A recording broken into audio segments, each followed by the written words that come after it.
안녕하십니까 여러분, 제간둥이 사이다 박준입니다. 자, 어제가 예산안 처리 법정 시한인데 결국 넘기게 됐습니다. 우원식 국회의장은 10일까지 다시 좀 여야가 합의해달라 요청을 했는데, 민주당은 특활비 삭감 이 부분 계속 얘기를 하고 있고요. 또 이 국민의힘 입장에서는 지금 경찰 특활비나 치안 유지 관련된 뭐 검찰 특활비 등등이 제로다, 국회 특활비는 계속 유지되는 게 말이 되지 않는다라는 주장을 하고 있는 상황입니다. 결국 특활비가 쟁점으로 보이는데, 이 특활비 사용이 과연 정말로 이 국회 국민의 통제를 받지 않고 사용하게 맞는지, 소고기 사 먹고 떡값 주고 이게 다 드러나고 있지 않습니까?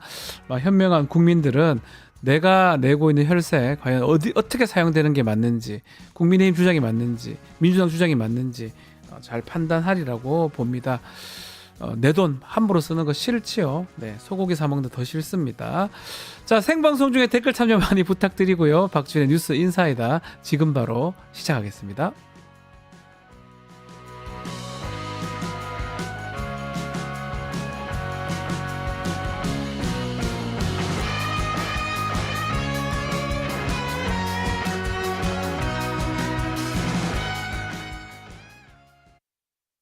유튜브 구독하고 실시간 채팅과 댓글을 남기시면 매일매일 7천 TTCO를 드립니다.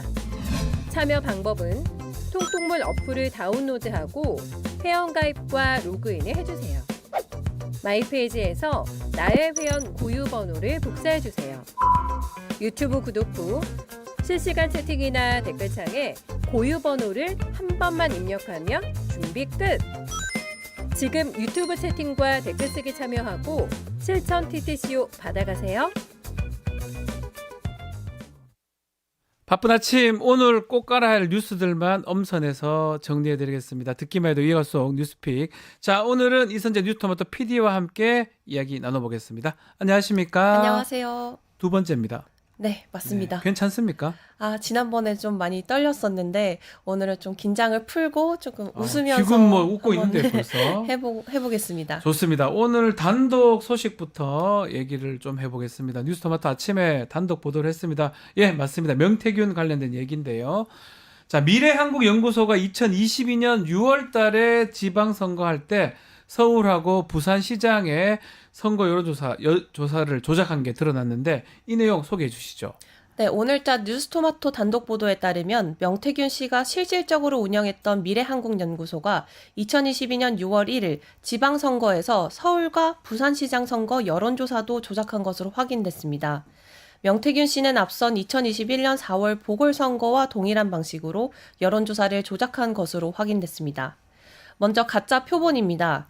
뉴스토마토가 2022년 1월과 4월에 진행된 서울시장 여론조사 로데이터와 같은 해 4월에 진행된 부산시장 로데이터를 직접 확인해 본 결과 응답자로 표시된 당사자 113명 중 54명의 정보가 허위로 기록된 것으로 나타났습니다.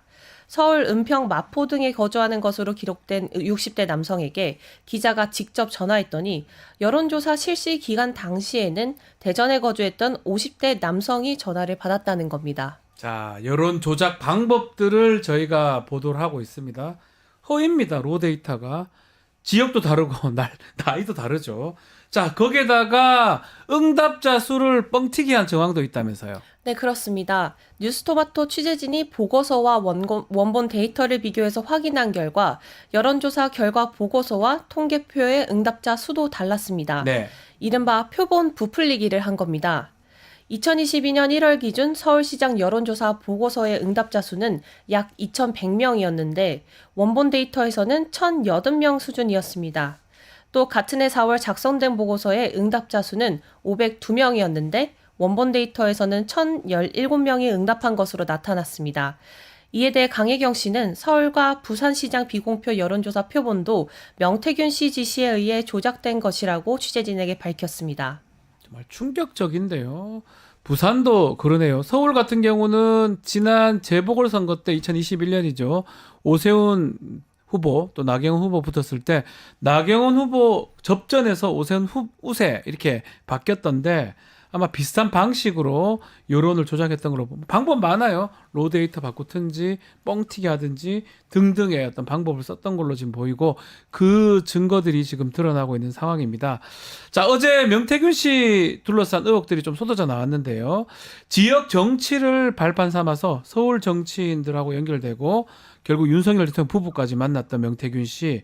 오늘 뉴스픽에서는 명태균 씨의 발자취를 한번 좀 짧게 좀 의혹을 정리를 해보겠습니다. 일단은 창원 산단도 문제가 됐었는데 수소 특화단지 여기도 관여한 정황이 드러났다면서요. 네, 맞습니다. 어제자 JTBC 단독 보도에 따르면 명 씨가 창원 산단 말고도 경남 지역의 다른 국책 사업인 수소 특화단지 사업에도 관여한 것으로 보이는 대화가 공개됐습니다. 먼저 해당 통화 녹음 듣고 오시겠습니다. 네. 내 메일 알죠? 거기에 들어가면 그 파일이 와 있을 겁니다. 그거를 프린트해요. 다른 사람 보여주지 말고 저 그 특화 산업단지 2천억짜리 가져오는 거라서 그거 유출되면 큰일 납니다. 다른 그 지자체에서 하는 거라서. 프린트만 하고 사무실 누구한테도 보여주면 안 돼. 바탕화면에 깔아놓고 이러면 안 돼. 입찰 보는 거라 저거 하는 거라서 공고하는 거라서 다른 지자체 알면 난리 나쁩니다. 저번에 그 광역시하고 도 있죠? 5개. 그 다음에 500 몇 페이지짜리 하나 왔죠? 그거 하고 지금 방금 보낸 거 있죠? 기계를 USB에 좀 담아줘야 돼요. 알겠습니다. 내일 도지사 갖다 줘야 돼. 네. 네, 실제로 이 통화가 이뤄지고 나서 석 달 뒤 박완수 경남도지사는 산업부 장관에게 수소 특화단지 경남 지정을 건의했습니다. 그러면서 경남도는 이 수소 특화단지를 창원 산업단지 안에 조성할 계획이라고도 발표했습니다. 이 창원 산단 지정에는 명태균 씨가 개입되었다는 의심을 받고 있습니다. 자, 창원 산단 관련해서 또 다른 뉴스가 있죠. 뉴스토마토 지난달 18일 날 보도한 내용인데 명태균 씨 집안 사람이 이 산단 관련해서 땅을 샀다 보도를 했는데 오늘 얘기는 또 다른 지인이 30억 상당의 인근의 땅을 매입한 정황 드러났다면서요? 네, 맞습니다. 앞서 저희 뉴스토마토가 명태균 씨의 집안 사람이 약 4억 1,300만 원어치의 땅을 매입했다고 보도한 적이 있었죠. 네. 이번에는 KBS 단독 보도입니다. 지금 화면에 나오는 사진을 한번 보여주시겠어요? 사진을 한번 보여주시면 좋을 것 같습니다. 네. 네, 지금 화면에 나오는 사진은 지난해 4월 명태균 씨와 김영선 전 의원 등이 제주도에서 찍은 사진입니다. 오세훈 시장의 스폰서로 알려진 김한정 회장 옆 씨. 네, 국회의장 보좌관 출신의 강모 씨가 있습니다. 바로 이 강모 씨가 지난해 한 방산업체와 함께 창원 산단 인근 총 11개 필지 14,000여 제곱미터에 달하는 땅을 약 30억 원에 사들인 것으로 확인되었습니다. 네. 강 씨는 명 씨와 무관하다는 입장을 밝혔습니다. 하지만 검찰은 이들이 명 씨로부터 산업단지 조성 계획을 듣고 거액을 투자했을 가능성이 높다고 보고 땅을 공동 매입한 방산업체 사무실을 최근 압수수색했습니다. 정말 대단해요. 정보 미리 캐서 땅 사고 뭐 열심히 지금 사는 모습들인데 김영선 전 의원도 마찬가지입니다. 이런 정보는 캐면 무조건 사는 거잖아요. 남동생 2명도 후보지 발표되기 전에 땅을 매입했다 이런 정황 드러났는데 근데 김영선 전 의원이 이 남동생들의 집에 증거를 은닉했다면서요. 네, 맞습니다. 김영선 전 의원의 동생 2명은 정부가 국가산단 후보지를 발표하기 약 40일 전 창원산단 후보지에 있는 빈집을 샀습니다. 네. 그런데 검찰 압수수색 결과 김영선 전 의원이 압수수색에 대비해 이 빈집의 증거를 은닉한 것으로 드러났다고 한겨레가 어제자 단독 보도했습니다. 강혜경 씨는 어제 검찰 압수수색에 대비해 지난 5월 28일 김영선 국회의원 사무실에서 사용하던 컴퓨터 7대와 서류 등의 증거물을 창원산단 후보지 인근 개인주택으로 급히 옮겼다고 말했습니다. 네. 강혜경 씨는 이 집의 소유자가 김 전 의원의 동생이었다는 걸 전혀 몰랐다고 밝혔습니다. 창원지검은 지난 9월 30일 이 집을 압수수색해 컴퓨터와 서류 등 증거물을 모두 가져갔습니다. 김 전 의원 측은 앞서 동생들의 집 매매 사실을 몰랐다고 해명한 적이 있었는데요. 김 전 의원이 증거물을 이 집에 숨겼던 것으로 밝혀져 김 전 의원 측의 해명은 거짓으로 드러났습니다. 그러네요. 사실 별의별 게 다 나오고 있습니다. 자, 그런 상황에서 지금 구속되어 있는 명태균 씨, 김영선 전 의원 오늘 아마 기소가 될 것 같아요. 네, 맞습니다. 네, 검찰은 오늘 김 전 의원과 명 씨를 정치자금법 위반 혐의로 구속 기소할 것으로 전해졌습니다. 명 씨의 구속 만료 기간은 이번 주 목요일까지입니다만 김 전 의원과 명 씨가 같은 혐의를 받는 공동 정범 관계인 만큼 네. 같은 날 기소할 방침으로 알려졌습니다. 이외에도 명 씨의 공소장에는 휴대폰과 관련해 은닉교사 또는 증거인멸 교사가 추가될 것으로 보입니다.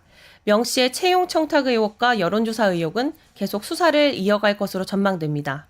자, 명태균 씨가 창원시에 거주를 하고 있죠. 창원시정에 개입했다는 의혹도 제기되고 있는데 재난종합상황실에 들락날락거렸다는 얘기가 있는데 민간인이잖아요. 민간인이 여기 왔다 갔다 할 수 있는 건가요? 사실 아닙니다. 네, 이제 명태균 씨는 2022년 태풍 흰남노가 상륙한 날 김영선 전 의원과 함께 창원시 네. 재난종합상황실에 출입하며 시정에 개입한 것으로 드러났습니다.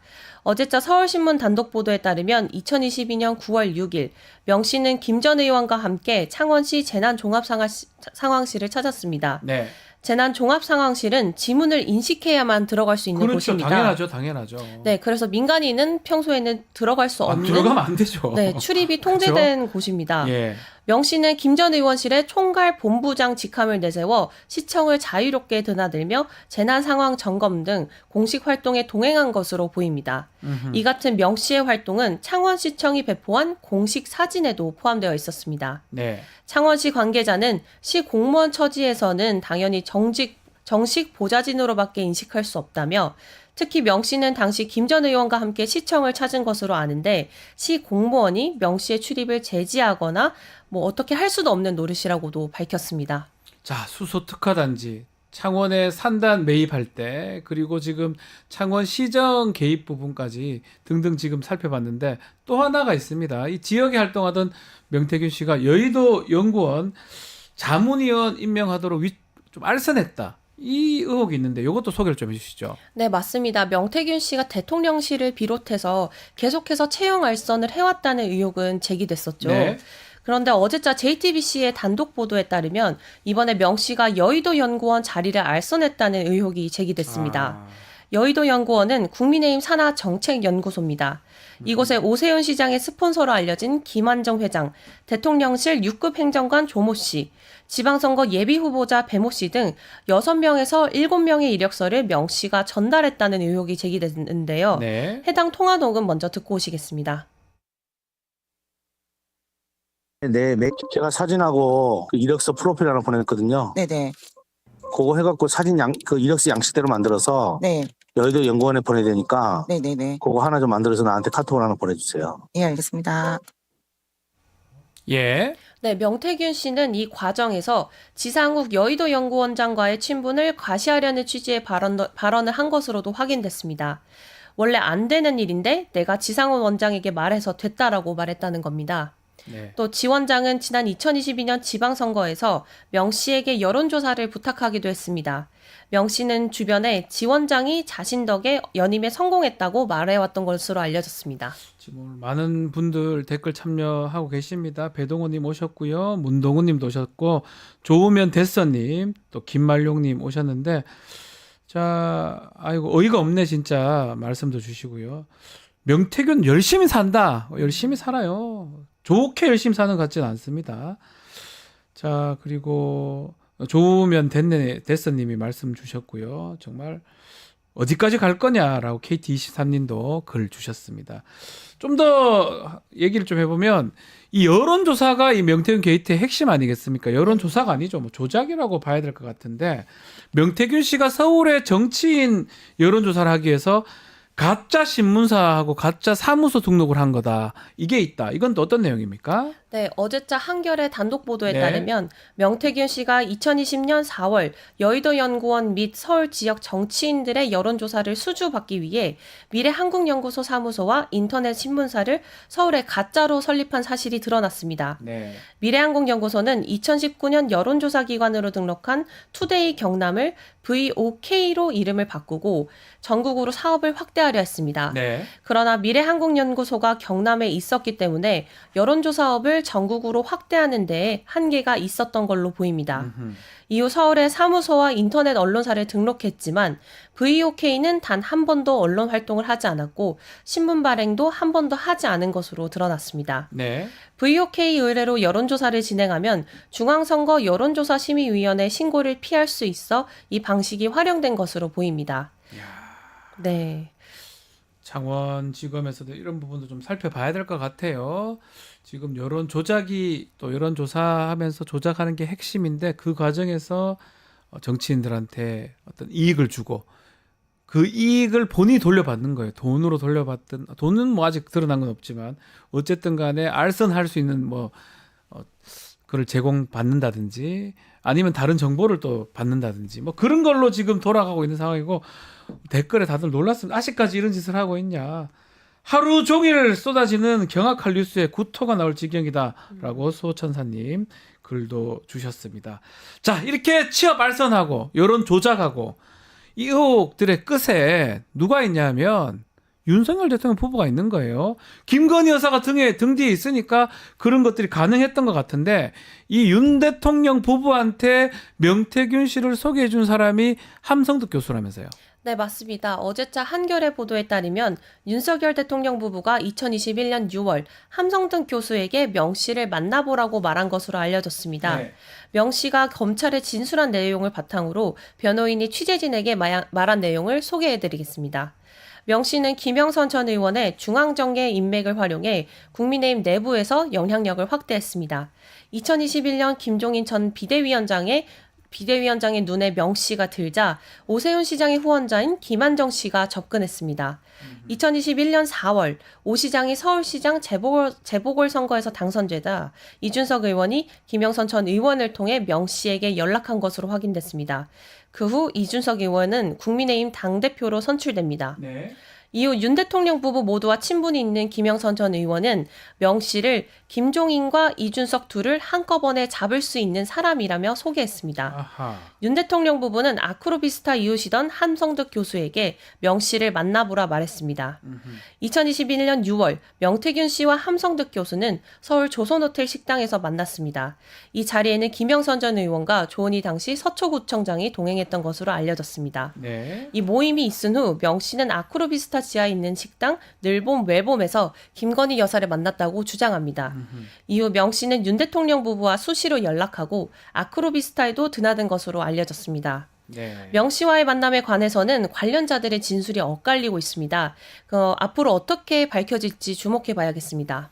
자, 시작은 김영선 전 의원인데 또 이준석, 김종인 전 비대위원장 같이 만났고요. 오세훈 시장 선거 때 도움을 줬다고 하고 있고 그 이후에 윤석열 대통령 부부 도움을 주기 위해서 함성득 교수가 또 그 역할을 했고 뭐 다 드러나고 있어요. 그 과정에 조은희 지금 의원 당시 서초구청장이죠. 같이 만났다는 것까지 하나하나 다 드러나고 있습니다. 네, 한번 지켜보기로 하고요. 요 보도의 시작이 어디였다고요? 뉴스토마토입니다. 뉴스토마토였죠. 네, 끝까지 저희가 책임지고 단독이 있으면 다 보도를 드리도록 하겠습니다. 자, 이선재 PD와 함께 뉴스픽 했습니다. 감사합니다. 감사합니다. 저는 잠시 후 의사당 1번 출구로 돌아오겠습니다.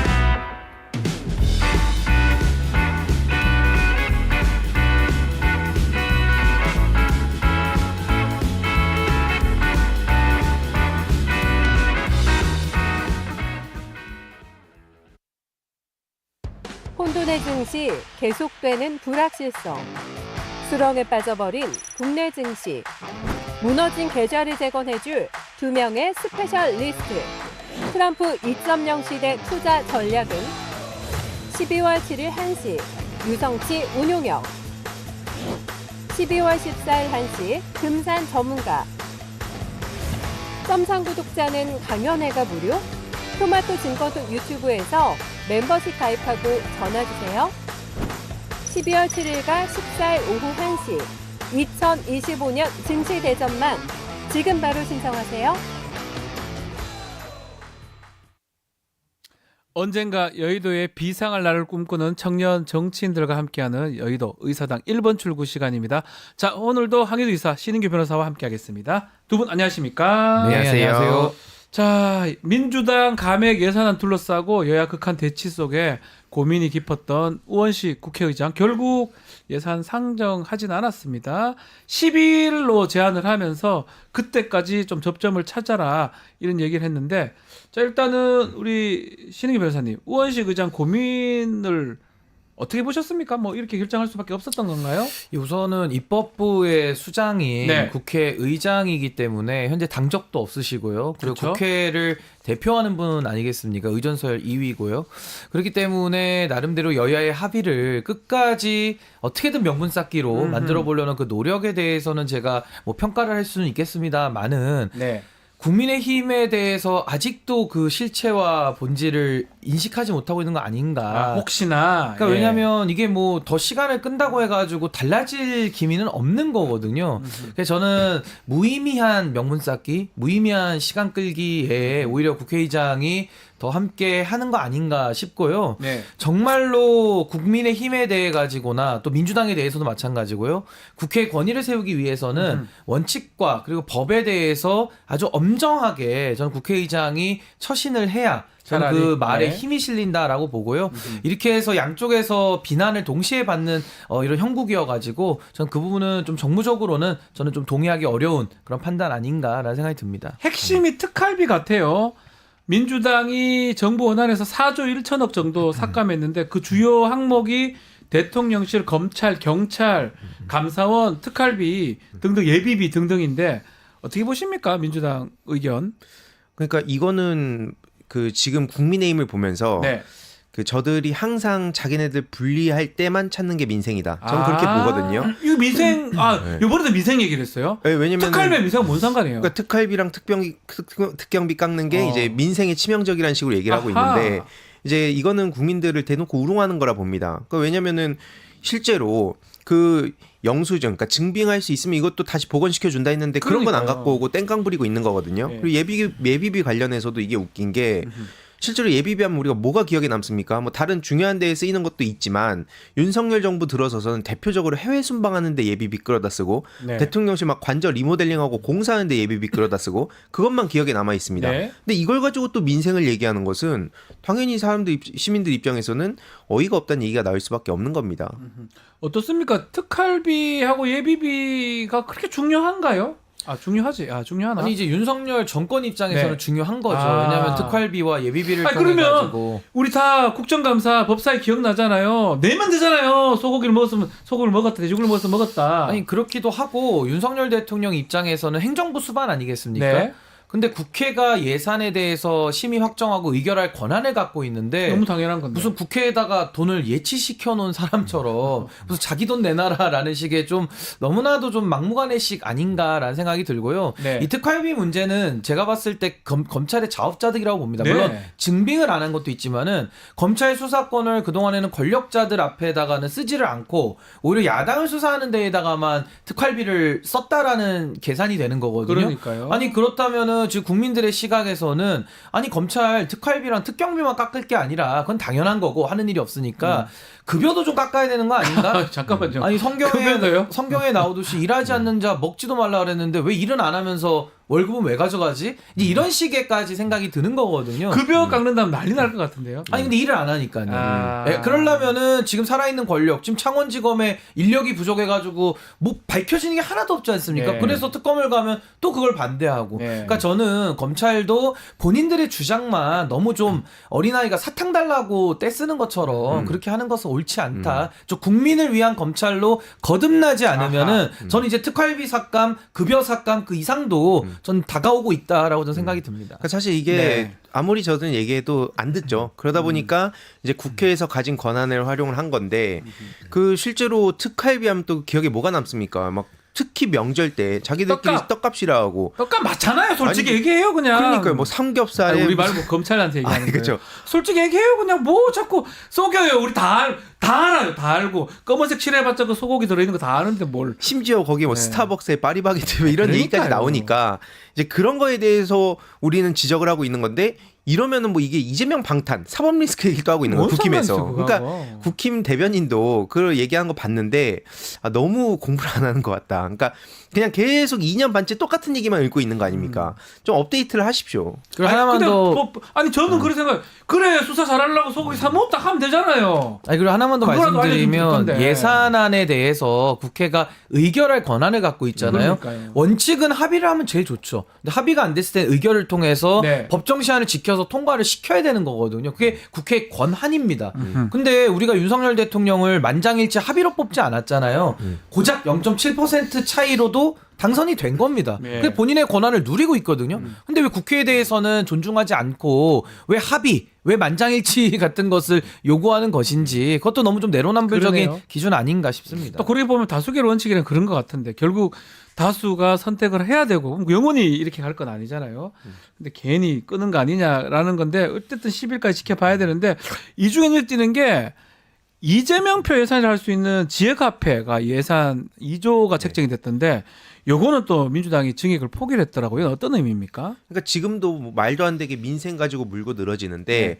이러면 또 이런 식으로 언플하지 않겠습니까? 뭐 이재명 표 예산은 자기네들이 그 밀고 그러면서 결국에는 이게 정치적인 목적이었다. 이렇게 몰아갈 게 누가 봐도 뻔하니까 이런 거에 대해서 이제 좀 민주당에서 내줄 건 내주더라도 이거에 그렇게? 대한 정부의 민낯을 까자. 그러니까 왜냐면은 실제로 앞에 그 신인규 변호사님 말씀 주셨듯이 정부의 예산 그 편성권 권한이 있듯이 국회에서는 심의 의결 권한이 있고 그거에 대해서 지금 정부는 심지어 그 거부권 25번 쓴 것까지도 대통령의 권한인데 그거 갖다가 민주당이 꼬투리 잡는다고 욕하잖아요. 네. 근데 이거에 대해서 국회의 권한을 가지고 행사를 하려고 하는데 요거에 대해서는 또 갑자기 민생 뭐 사법 리스크 운운하니까 이거는 그런 불필요한 정쟁에 말려들지 말자는 취지로 신변에서 요거는 한번 이 특활비 국민의힘에서 좀 주장하는 것 중에 하나가 국회 특활비는 계속 유지되는 거 아니냐. 이거 말이 되냐. 국회는 왜 특활 받냐. 이 얘기 하더라고요. 아니 국회는 지금 일을 잘하고 있잖아요. 예. 그러니까 당연히 일을 잘하면 제가 그거 아까 증빙이 돼요. 아니 그러니까 어디 일하지 쓰는지. 않는 사람 먹지 말라 그랬지 모두가 아. 다 단식하자, 금식하자 이렇게 안 했거든요. 뜻은 확실하네요. 일을 하면. 하고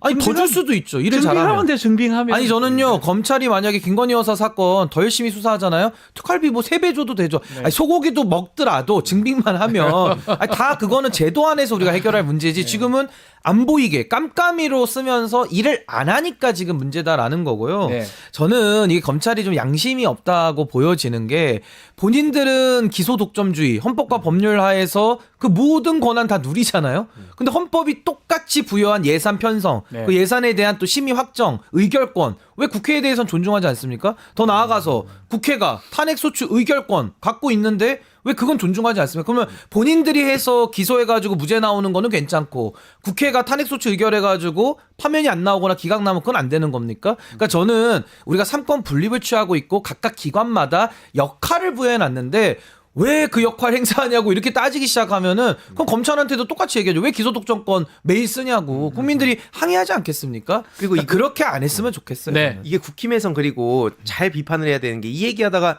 지금 홍준표 시장 얘기가 나오지 않습니까? 아. 다른 걸로도 욕 많이 먹고 계시던데 그러니까요. 이거 원래 100억대 규모의 특활비가 있었다가 이제 63억으로 줄고 19년도부터 9억 8천이 됐습니다. 네. 왜 그러냐? 홍준표라는 그 정치인이 이게 국회 특활비 말하는 네, 거죠? 국회 특활비. 그 네. 홍준표라는 정치인이 이 돈을 가지고 뭐 자녀 유학비라든지 생활비에 돈 썼다고 하니까 난리가 난 거예요. 본인이 얘기한 거예요. 그 본인이 얘기한 겁니다. 그래서 이렇게 줄어든 거고 오히려 그 법무부의 외청이라는 그 검찰에서는 이 국회 특활비에 10배 되는 돈을 당당하게 얘기를 하고 있는 이 자체가 정말 코미디다. 아하. 이 괜히 홍준표 시장 얘기만 나오잖아요, 지금.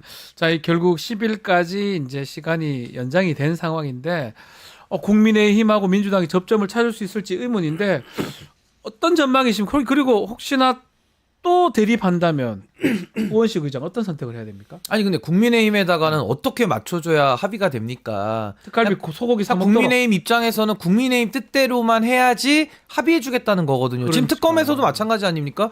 아니 뭘 했습니까? 뭐 발의한다면서도 당대표 패싱하면서 당대표는 정확하게 진짜 국민의힘 뜻이 뭐예요? 특검의 그러니까- 뜻도 뭐고 예산은 뭐예요? 그러니까 국민의힘은 그것도 아무것도 궁금해. 하지 않으면서 나라를 망가뜨리는데 본인들 권력은 또 달라는 거 아닙니까? 근데 이거는 말이 안 맞잖아요. 그래서 저는 국민의힘의 뜻에 따라서 운영되도록 어디 헌법에 나오나요? 어디 헌법의 한 조항이라도 국민의힘 뜻대로 하라고 나오면 제가 존중을 하겠는데 아니 국회가 의결을 하라고 나와 있고 의결을 해서 통과시키면 되는 거거든요. 그래서 저는 우원식 의장님이 너무 좀 명분에 이끌려 가실 필요는 없다. 물론 저는 입법부 수장으로서 노력하시는 걸 제가 평가절하하지는 않겠습니다만은 너무 명분에 집착할 이유는 없다. 국민의힘은 그 명분에 따라올 세력이 아니다. 나 전 실체를 좀 보셨으면 좋겠어요. 오늘 신 변호사 얘기를 들으면서 그 생각이 들더라고요. 거부권 행사를 지금 계속하고 있잖아요. 25번째 하고 있는데 그 이유가 그거예요. 여야 합의가 되지 않는 것은 다 거부권 행사하겠다. 네. 그렇죠. 합의를 안 해줘요. 합의하러 오지도 않고.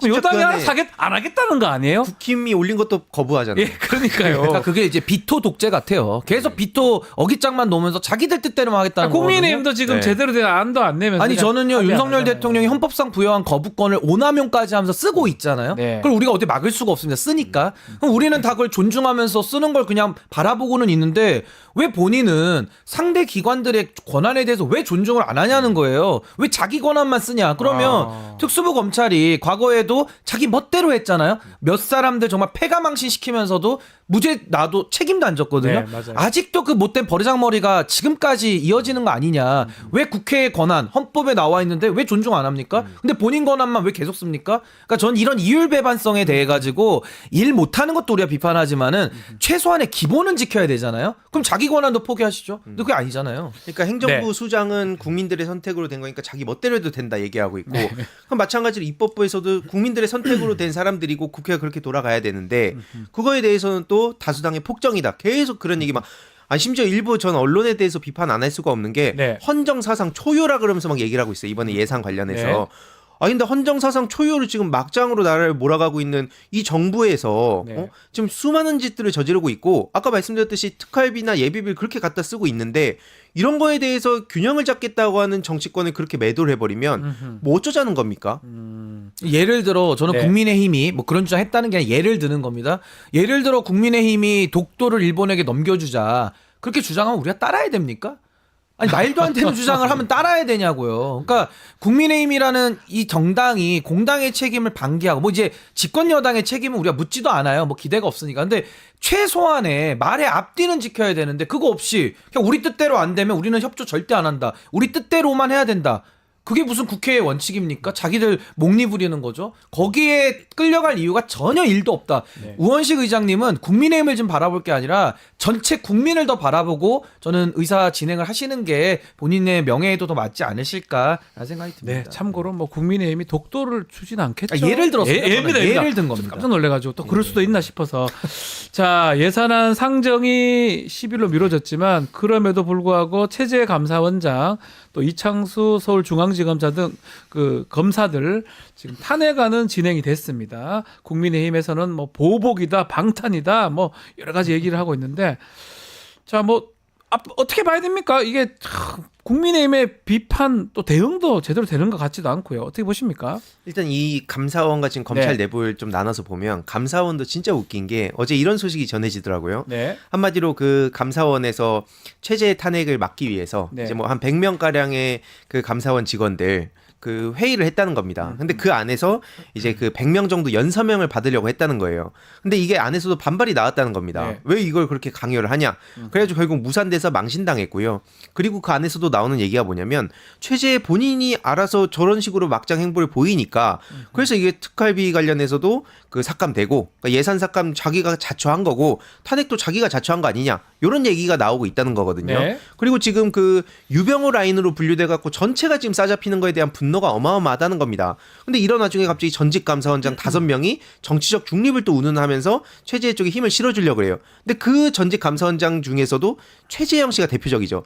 중간에 사퇴하고 대선 간다 해서 당시 난리가 났었습니다. 네. 근데 그런 사람들이 정치적 중립을 자기 필요할 때 운운하니까 이건 앞에 말씀드렸듯이 국힘이 자기 필요할 때 그냥 민생 얘기하는 거랑 뭐가 다르냐. 지금 감사원 내부에서 부글부글하고 있다.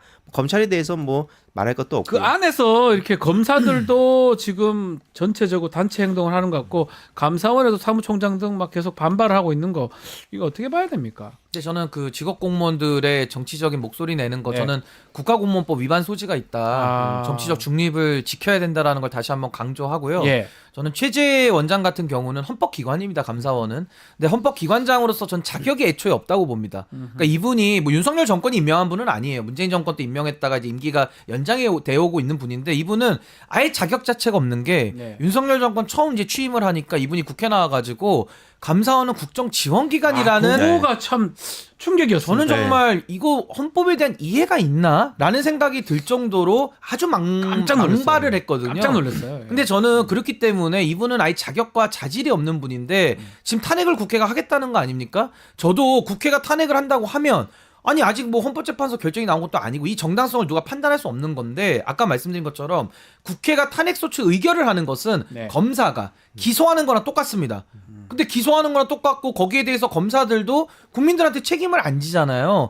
그런 사람들이 국회에 대해 가지고 하라 말아라고 얘기하는 것 자체가 자기 모순 아니냐. 그래서 저도 감사원도 지금 국회가 예를 들어 민주당이 주도하고 있는데 감사원이 잘했는데 이렇게 한다 그러면 역풍 불겠죠. 네. 근데 아무리 지금 국회가 탄핵을 10번, 1000번 해도 역풍이 안 불어요. 그럼 왜 안 불까? 본인들을 좀 돌아보는 시간을 좀 가져야 되지 않을까? 저 그런 생각이 듭니다. 그거 제가 지금 역풍 얘기를 하셨는데 일각에서는 민주당이 너무 밀어붙인다. 예산안도 그렇고 탄핵 특히 계속 하고 있잖아요. 네. 그래서 이거 역풍이나 후폭풍 또 국민의힘 같은 경우는 좀 너무 대응 못하는 거 아니냐 이렇게 얘기가 나오는데 젊은 정치인으로서 두 분한테 같이 한번 질문 드려볼게요. 앞으로 이게 정치권 일회가 되는 건지 또 걱정도 있을 것 같아요. 그러니까 이게 아까 언론 얘기를 잠깐 네. 했었는데 이걸 가지고 그냥 또 양비론으로 이렇게 가버리면 언론이 둘 다 잘못됐다고 볼 수는 있다 봅니다. 시민들 네. 입장에서. 네. 근데 이제 이거를 안 하면 전 국회의 직무유기인 거죠. 국민들 대리해가지고 뽑힌 사람들이 지금 정부가 사실상 독재에 가까운 짓들 하고 있고 실제로 해외에서도 그런 평가하고 있거든요. 네. 민주주의 다양성 연구소 이런 데서도 대한민국 지금 독재화 과정에 있다라고 지금 굉장히 우려를 하고 있어요. 네. 근데 여기서 국회가 그냥 협치라는 얘기로 그냥 아무것도 그냥 제대로 일도 안 하고 좋은 게 좋은 거지 하고 넘어가면 그게 국회의원들의 직무유기라고 보는 거고요. 아까 그 검찰에 대한 얘기 해주셨는데 네. 중립성 그리고 그 집단행동 요런 거 다른 공무원들한테 적용할 때는 그렇게 엄격하게 들이대면서 왜 검찰은 거기서 또 예외가 되는 겁니까? 국힘이 거기에 보조 맞추고 싶으면 아까 말씀하셨듯이 헌법 바꿔요. 그냥 대한민국 김건희 왕국이다. 검찰 왕국이다로 바꾸고 그 짓을 하든가. 근데 그 말이 안 되잖아요. 그 실제로 특히 그 교육계에 있는 분들 입장에서 지금 이런 거 보면서 피가 거꾸로 솟을 겁니다. 왜냐면 정부의 교육 정책 조금만 비판하잖아요. 그럼 바로 또 그 정치적 중립 위반했다 그러고 당장 그 경찰국 반대하던 유삼영 총경 어떻게 했습니까? 기억나 징계 받았잖아요. 집단 행동이라고 난리를 쳤어요. 예. 그때 이상민 행안부 장관은 예. 무슨 뭐 하나회 뭐 쿠데타 이런 얘기들까지 했습니다. 근데 검찰한테 찍소리도 못 내는 게 이게 정상이냐? 국회의원들 할 일 하는 겁니다. 그러니까 저는 명태균 씨의 가장 큰 범죄 중에 하나가 저는 국민주권을 강탈했다라고 보거든요. 명태균이요. 예, 예. 결국에는 국민주권을 갖다가 본인이 정치인들하고 결탁해가지고 민의를 왜곡하고 자기가 원하는 바지들 세워가지고 다 해먹은 거 아닙니까? 저는 국민주권을 강탈한 죄가 가장 크다고 봐요. 네. 근데 윤석열 대통령도 마찬가지입니다. 국회를 존중하지 않고 그렇다면 국민을 존중하지 않는 것인데 이게 국민주권을 강탈하는 것과 똑같거든요. 그래서 저는 여기에는 국회가 국민을 대표하는 자리입니다. 저는 무게감을 가지고 국회의 권위를 세워야 되고요. 스스로의 말을 국회도 지켜야 되고 아하. 저는 국회가 지금처럼 이렇게 원칙 있게 하면서 중심을 잡을 책임이 있고 지금은 국회 외에는 믿을 수 있는 기관이 없다. 그래서 네. 저는 국민주권주의를 회복하는 그 길만이 저는 유일한 길이기 때문에 저는 이제 지금 민주당 주도의 국회가 가고 있는데요. 더 민의를 저는 받들어야 된다라고 보고요. 국민과 함께 가야 된다. 전 그것을 꼭 명심해야 된다고 그거 생각합니다. 우리가 협치 얘기를 하잖아요. 지금 협치가 되고 있는 겁니까? 아니면 협치는 누가 해야 되는 겁니까? 그러니까 최소한 예를 들자면 신인규 변호사님이 저랑 생각이 다르잖아요. 네. 비슷한 점도 있고 다른 점도 있는데 그럴 때 서로 이런 대화를 하면서 야 이거는 좀 이렇게 조정하자 이런 게 이제 협치라고 보통 사람들이 생각하는 거지. 그렇죠. 말도 안 되는 소리를 같이 양쪽에 놓고 야 너 왜 이거 얘네 안 들어 이런 식으로 얘기를 하면 말이 안 되잖아요. 실제로 그리고 이재명 대표 입장에서도 지지층 일부가 비판을 하더라도 뚫고 나간 거 몇 가지가 있습니다. 왜냐면 이거는 그렇게 안 하면 국회가 제대로 정상화가 안 되니까 야 뭐 연금 개혁이든 뭐든 본인들 얘기 들어주겠다 했는데도 불구하고 계속해서 말 바꾸고 장난치고 지금 뭐 상법 개정안도 되게 중요한 이슈가 됐는데 처음에는 뭐 윤석열 대통령이나 한동훈 대표도 중요하게 얘기한 것 같더니 막상 이제 그 국면 가고 금투세 국면 넘어가니까 상법 개정에 대해서는 찍소리도 안 내고 있는 상황이에요. 아니, 이게 뭐 하는 겁니까 도대체? 네. 저기랑 무슨 협치가 돼요? 저도 한 말씀만 드리면 이거 헌법에 나오는 개념입니다. 우리 네. 박준 변호사님 더 잘 아시겠습니다만은 민주주의의 적이라는 개념이 나와서 방어적 민주주의가 나오거든요. 네. 우리가 말하는 민주주의라는 것은 민주주의를 하지 말자라는 사람들만 빼고 나머지에게 민주주의가 허락이 되는 겁니다. 그러니까 쉽게 말하면 룰을 깨는 사람, 룰을 짓밟는 사람은 독재고 반민주적인 거지 그걸 민주주의 안에서 수용을 할 수가 없어요. 그래서 우리 헌법은 헌법 수호에 책임을 주는 겁니다. 예를 들면 우리 헌법 8조에 위헌정당 해산 심판이라는 게 있거든요. 방어적 민주주의. 정당이 위헌적일 수 있어요. 즉 국민의힘은 위헌정당입니다. 전 불법정당이라고 봐요. 위헌정당일 때 대통령, 정부는 헌법재판소에 제소하게 돼 있습니다. 저거 제소하면 100% 위헌정당 해산결정 나오거든요. 근데 제소를 안 하잖아요. 대통령이 헌법을 안 지킵니다. 본인이 사당화했으니까 본인이 어떻게 자기를 기소하겠어요. 그러니까 이게 지금 엉망진창으로 대한민국이 꼬여 있고 그 중심에는 윤석열 대통령이 권한을 사유화한 것이 지금 핵심이기 때문에 전 여기에 대해서는 국회가 사사롭게 많은 그 기관들을 탄핵하는 것도 일리는 있지만은 전 윤석열 대통령을 탄핵해야 된다고 봅니다. 네. 어떻게 다 밑에 사람들만 다 탄핵하겠습니까? 핵심을 탄핵을 해야 되기 때문에 그러기 위해서는 민주당을 중심으로 해서 야당이 민심을 저는 아주 크게 저는 폭넓게 담아가지고 좀 윤석열 대통령의 이 반헌법적인 행태에 대해서 반드시 헌법 수호를 저는 국회 중심으로 해야만 한다. 네. 저는 그렇게 생각합니다. 헌법 얘기니까요. 네. 자, 그리고 지금 최상병 순직 사건 진상 규명을 위한 국정조사 원래 추진하기로 했는데 국민의힘에서 또 참여한대요. 이건 어떤 의미입니까? 왜 저 참여하는 겁니까? 그러니까 이게 자기들끼리 이제 계산을 해가지고 예. 이대로 냅두다가는 특검 역풍이 불 것 같으니까 차라리 그럼 국정조사로 또 대충 와서 하자. 또 이상한 소리하고 방해하려는 건가요? 뭐 그런 아니, 방해도 계속 있을 것 그 같고. 우리 청문회 같은 거 보면 기억나시잖아요. 조용한 오늘 청문회가 제대로 좀 돌아가네 보면 여당이 없을 때 제대로 돌아가고 시끄럽고 막 소리 지르고 막 이상한 사람들 시장같이 잡상인 같은 거 네. 왓쓴 거 보일 때는 여당이 들어왔을 때 같은 네. 제 개인적 느낌이니까 기분 나빠하지 마십시오. 이거랑 같은 맥락입니까? 뭐 그렇다고 많은 분들이 지금 다 보실 것 같고요. 네. 그러니까 이게 실제로 그렇게 고성을 지르는 것도 누구를 향해서 보여주는 겁니까? 자기 지역구 국회의원이면 그렇죠. 본인 지역구 그 주민들을 향해서 보여준다기보다는 네. 물론 이제 TK 기반으로 한 사람들은 그것도 있습니다. 다만 주로 이제 용산 잘 보고 있습니까? 저 이 정도면 장관할 자격 있지 않습니까? 이런 거 어필하는 거 아닙니까? 우리 시민들 시각으로는 그렇게 본다는 거죠. 그러니까 네. 이 자체가 결국 핵심은 VIP 경로 아닙니까?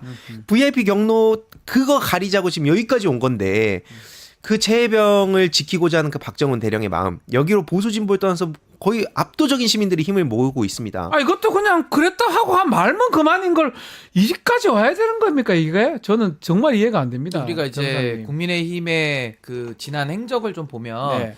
참여했을 때 오히려 진실을 방해하고 은폐하는 쪽으로 목소리를 많이 냈었거든요. 그러니까 이번에도 네. 그렇게 갈 거라고 저는 봅니다. 근데 만약에 이런 오해가 국민의힘이 불편할 수 있어요. 아니 우리도 진실 좀 밝혀보자고 청문회 가지 왜 우리를 낙인 찍냐 오해하냐 이럴 수 있거든요. 네. 그럼 저는 국민의힘에게 역제안합니다. 네. 그렇게 진실을 밝히고 싶으면 국정조사라는 특검을 우회하는 수단을 쓸 필요가 없어요. 진상규명을 원하면 특검을 받으면 되는 됩니다. 거잖아요. 그리고 이 특검에 대해서는 한동훈 대표 스스로도 국민의 민심을 고려해서 안 받을 수가 없다라고 하면서 대표 출마했던 거거든요. 근데 이 특검을 안 받으니까 부득이하게 지금 국정조사를 하는 건데 거기에 들어오겠다라는 뜻은 진실 규명에는 관심이 1도 없는 국민의힘이 밥을 많이 먹고 들어와서 소리를 더 많이 지르기 위해서 온 거 아니냐. 그럼 진실규명에는 훨씬 더 방해가 되겠죠. 그러니까 국민들이 이걸 다 보고 있어요. 그러니까 네. 국민의힘은 착각하면 안 되는 게 본인들이 국민들을 속일 수 있다라고 생각을 하겠지만은 절대 국민들이 속지 않는다. 예전에는 명심해야 될 이렇게 겁니다. 와서 막 소리 지르고 아니면 방해하든가 뭐 이게 야당이든 여당이든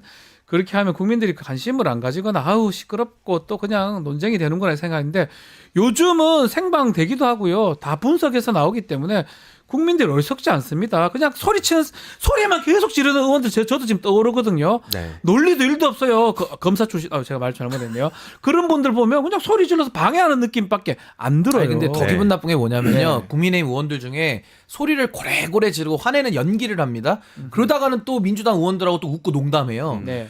야, 그게 카메라에 지금 다 나오거든요. 아, 저는 다 막 나와, 그런 다 장면 나와. 볼 때마다 다 나와요. 이거 올해 노벨 연기상을 드려야 되냐 연말인데 노벨 연기상 그 생각이 들 정도. 네. 그러니까 카메라 불만 켜지면 막 사람이 이상해지는 거예요. 네. 와 정말 그런 걸 볼 때마다 네. 요즘은 시대가 바뀌어가지고 이 서라운드로 다 나와요. 거의 뭐 입체형으로 다 찍히거든요. 그러니까 그걸 국회의원들이 좀 명심해야 된다. 국민들은 네. 굉장히 우롱당하는 느낌을 많이 받습니다. 국민들 네. 다 보고 있어요. 이거 이런 식으로 방해한다는 것도 다 보이고 무슨 뜻으로 얘기하는지 다 보이지 않습니까? 저는 다른 정치인들 다 중요하다 보지만 네. 특히 028007070 그 되게 중요한 핵심이잖아요. 그 전화번호. 거기서 전화를 네. 했던 또 다른 여러 사람 뭐 이종섭 등등이 있는데 주진우 당시 법률비서 지금 국회의원이잖아요. 그 사람이 국회에서 앉아가지고 얘기하는 거 볼 때마다 치가 떨립니다. 네. 다른 사람들도 문제지만 네. 그 사람이 거기서 앉아가지고 뻔뻔하게 납작 들이밀 자격이 있냐 이거 얘기 안 할 수가 없는 거고요. 아까 말씀하셨듯이 결국에는 이제 그 앞에서 용산 보라고 쇼를 하는 그 모습들이 있는데 예전이었다면 이제 언론이 그런 걸 안 다루고 네. 설령 찍었다 하더라도 방송사가 안 다루면 사람들 모르고 넘어갔지만 유튜브 시대는 이게 안 됩니다. 다 걸리고 있어요. 다 걸리죠. 그래서 또 주진우 의원 본인 얘기하면 신상 벌어난다 하면서 엉뚱한 얘기해가지고 회의를 이상한 데 끌어가고 하는 모습들이 제 개인적 생각입니다. 그 많이 보이더라고요. 근데 사실 주진우, 네. 김용현 이런 분들은 공직을 맡을 자격이 없죠. 네. 그러니까 그분들은 수사 대상자이기 때문에 본인을 방어하는 수단으로 공적인 권한을 쓰면 안 됩니다. 네. 전 애초에 자격이 없는 사람들이라고 봅니다. 자, 말씀처럼 최상병 관련해서 이렇게 국정조사로 온 거는 최상병 특검법이 제 기억 한 3번 정도 거부된 걸로 알고 있습니다. 그러다 보니 더 이상 방법이 없어서 국정조사로 신은규 변호사님 말씀처럼 우회를 하는 상황으로 보이는데 또 하나 이제 특검법이 김건희 특검법입니다. 이거는 10일 날 본회의 때 재표결이 예정되어 있는데 만약에 또 거부가 되거나 이 찬성이 안 되면 뭐 국정조사라든지 다른 방법도 논의가 될 것 같은데 일단은 친한계 움직임이 조금 달리 보이거든요. 혹시나 다른 가능성도 있을까요? 어떻게 보십니까? 그러니까 지금 뭐 한동훈 소위 가족 드루킹이라 그래서 네. 지금 그걸로 난리가 나니까 친한계에서도 야 이거 공포탄 아니야 뭐 이런 식으로 얘기는 하고 있는데 근데 사실 여태까지 한동훈이라는 사람이 보여준 모습을 봤을 때 그닥 기대하는 분들은 많이 안 계신 것 같습니다. 네. 다만 그럼에도 불구하고 이게 워낙 중요한 사안이니까 한동훈 대표와 그 친한계를 이제 압박을 계속 하는 상황이라고 보는 거고요. 특히 중요한 건 결국에는 지금 이 김건희 왕국 속에서 그 이거에 대한 민주당 정치인들이 계속 이걸 어떻게든 여러 모든 그러니까 법을 위반하지 않는 선에서의 수단과 방법을 가리지 않고 있다. 네. 이걸 가지고 이제 언론이 계속 헌정사상 뭐 이런 얘기들 갖다 붙이고 있는데 국힘이 이걸 막고자 어떤 짓을 하는지 그 실제로 그 기표소 거기에 못 들어가게 한다는 거 아닙니까? 깜짝 놀랐습니다. 명패랑 빈투표 바로 넣고 지켜보겠다는 거예요. 이거야말로 그렇게 그 국힘이 비판하는 북한이랑 공산당 뭐가 다르냐. 아닙니까? 맞습니다. 그런 모습들을 입체적으로 좀 봐주시면 좋겠다 말씀드립니다. 어떻습니까? 그러니까 저는 이제 지연된 정의는 정의가 아니라는 법원이 네. 있기 때문에 상당히 좀 문제가 심각한데요. 그래도 저는 시간은 국민들의 편이다, 진실의 편이다라고 저는 생각을 합니다. 아무리 막아도요, 특검법을 그럼 언제까지 막겠습니까? 이번이 3번째인데 이번에 막으면 또 4번째 들어가는 거죠. 그러니까 네. 될 때까지 하는 거기 때문에 이거는 뭐 국민의힘이 저는 아주 허튼 노력을 지금 하고 있다라는 생각이 들고요. 그리고 저는 이제 국민의힘이 그런 아까 말씀하신 북한 공산당식의 네. 국회의 헌법과 법률이 정한 무기명 투표 원칙까지 훼손을 하겠다고 나오거든요. 그래서 제가 위헌정당이라고 말을 하는 겁니다. 아. 억울하면 반박을 해보세요. 반박을 할 수가 없을 겁니다. 어떻게 그런 얘기를 입에 올릴 수가 깜짝 있습니까? 놀랐어요. 깜짝 공당에서. 놀랐어요. 네. 그래서 저는 그분들이 그렇게 북한을 좋아하시면 그냥 차제에 북한으로 그냥 보내드리는 게 어떨까. 저기 오물풍선에 매달아가지고 글쎄요 오늘 북한으로 보내면 좋겠는데 네. 문제는 뭐냐면 네. 북한에서도 안 받을 수가 있어요. 북한도 기회주의 이런 사람들 좀 안 받는 편이거든요. 북한이 그런 청산 이런 거 굉장히 엄격하게 또 하기 때문에 저는 잘 모르겠습니다만은 어찌됐든 정말 민주주의를 파괴하고 정말 국민의힘이 지금 국회 안에서 보이는 이 모습은 정말 국민의 민심과는 괴리돼 있거든요. 네. 근데 저는 한동훈 대표를 따르는 사람들도 좀 늘어날 거예요. 앞으로는. 그래서 윤석열 정권과는 더 이상 이제 같이 갈 수 없다라는 차별화 전략이 지배적일 거라고 보고 두 번째 특검부터인가 필리버스터를 안 하기 시작했거든요. 그것도 이제 국민의힘 의원들이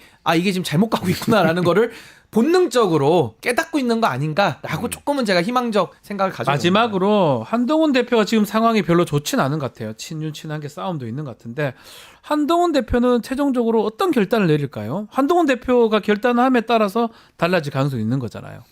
이번에 근데 분위기 보니까 뭐 네. 계속 얘기는 하고 막 친한계에서도 막 이거 지금 심상치 않다는 얘기는 계속 하고 있는데 네. 앞서 말씀드렸듯이 여태까지 보여준 모습들 보면 뭐 그닥 기대가 안 된다 좀 말씀을 드리고 아까 신인규 변호사님 말씀드리면서 다시 떠오른 게 한때 그 태영호 의원을 이제 대북 특사로 보내면 어떠냐 얘기 나왔잖아요. 그 생각이 갑자기 나네요.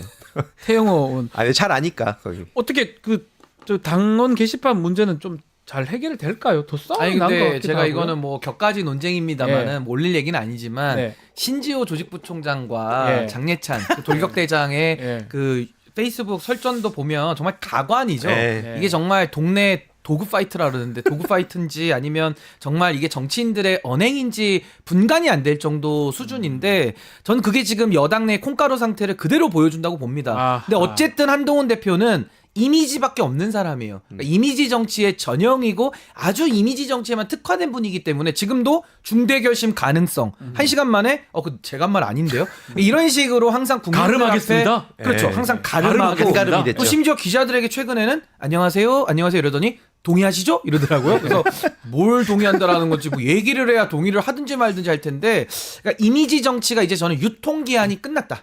이제는 상한 우유다. 저 그렇게 봅니다. 한동훈 대표도 이렇게 가면 본인의 정치 인생도 사실은 길지 않을 수 있다 이렇게 생각하지 않을까요? 결단을 내리거나 해야 아니 되는 거 그냥 아닌가요? 그 시원하게 짧고 굵게 하는 거죠. 그냥 네. 당 대표가 2번이나 했고 아주 짧은 기간이었지만 아주 강렬한 추억을 남기고 이제 정계 은퇴 수순을 받고. 근데 이런 케이스가 없었던 게 아닙니다. 검사 선배님 중에 한 분 있잖아요. 누구죠? 연수원 13기. 황교안 아. 검사라고 부서는 달라요. 네. 그분은 공안이고 이분은 특수긴 한데 네. 황교안 검사가 짧고 굵게 하시고 네. 퇴장하셨습니다. 그렇죠. 네. 비슷한 길을 간다고 봐요. 그러니까 소위 서초동 편집국장 시절에 언론 다루듯이 지금 아까 신변 말씀이 그거잖아요. 이게 네. 동의하시죠? 이게 서초동 편집국장 시절이면 됐죠. 동의하시죠를 안 물어봐도 알아서 그렇게 본인 얘기를 막 계속 실어줬는데 여의도는 그라운드가 지금 다르다. 당 대표예요. 네, 다릅니다. 안 되겠죠. 예. 그런 의미에서 두 분이 오늘 아주 격정적으로 지적들을 많이 해주셨습니다. 아니 근데 저는 지치진 않습니다. 이 국민의힘의 저런 네. 소극적 태도에 대해서 끝까지 더 지적을 할 거기 때문에 네. 더 힘을 내서 우리 국민 여러분들 마음 덜 힘드시도록 저 열심히 평론을 하도록 하겠습니다. 오늘 시원하다는 말씀이 많이 있습니다. 알겠습니다. 자, 오늘 의사당 1번 출구 여기서 마무리하겠습니다. 황희도, 신인규 두 분 함께했습니다. 감사합니다. 네, 고맙습니다. 감사합니다.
자, 시사 역발상 코너입니다. 시사 역발상.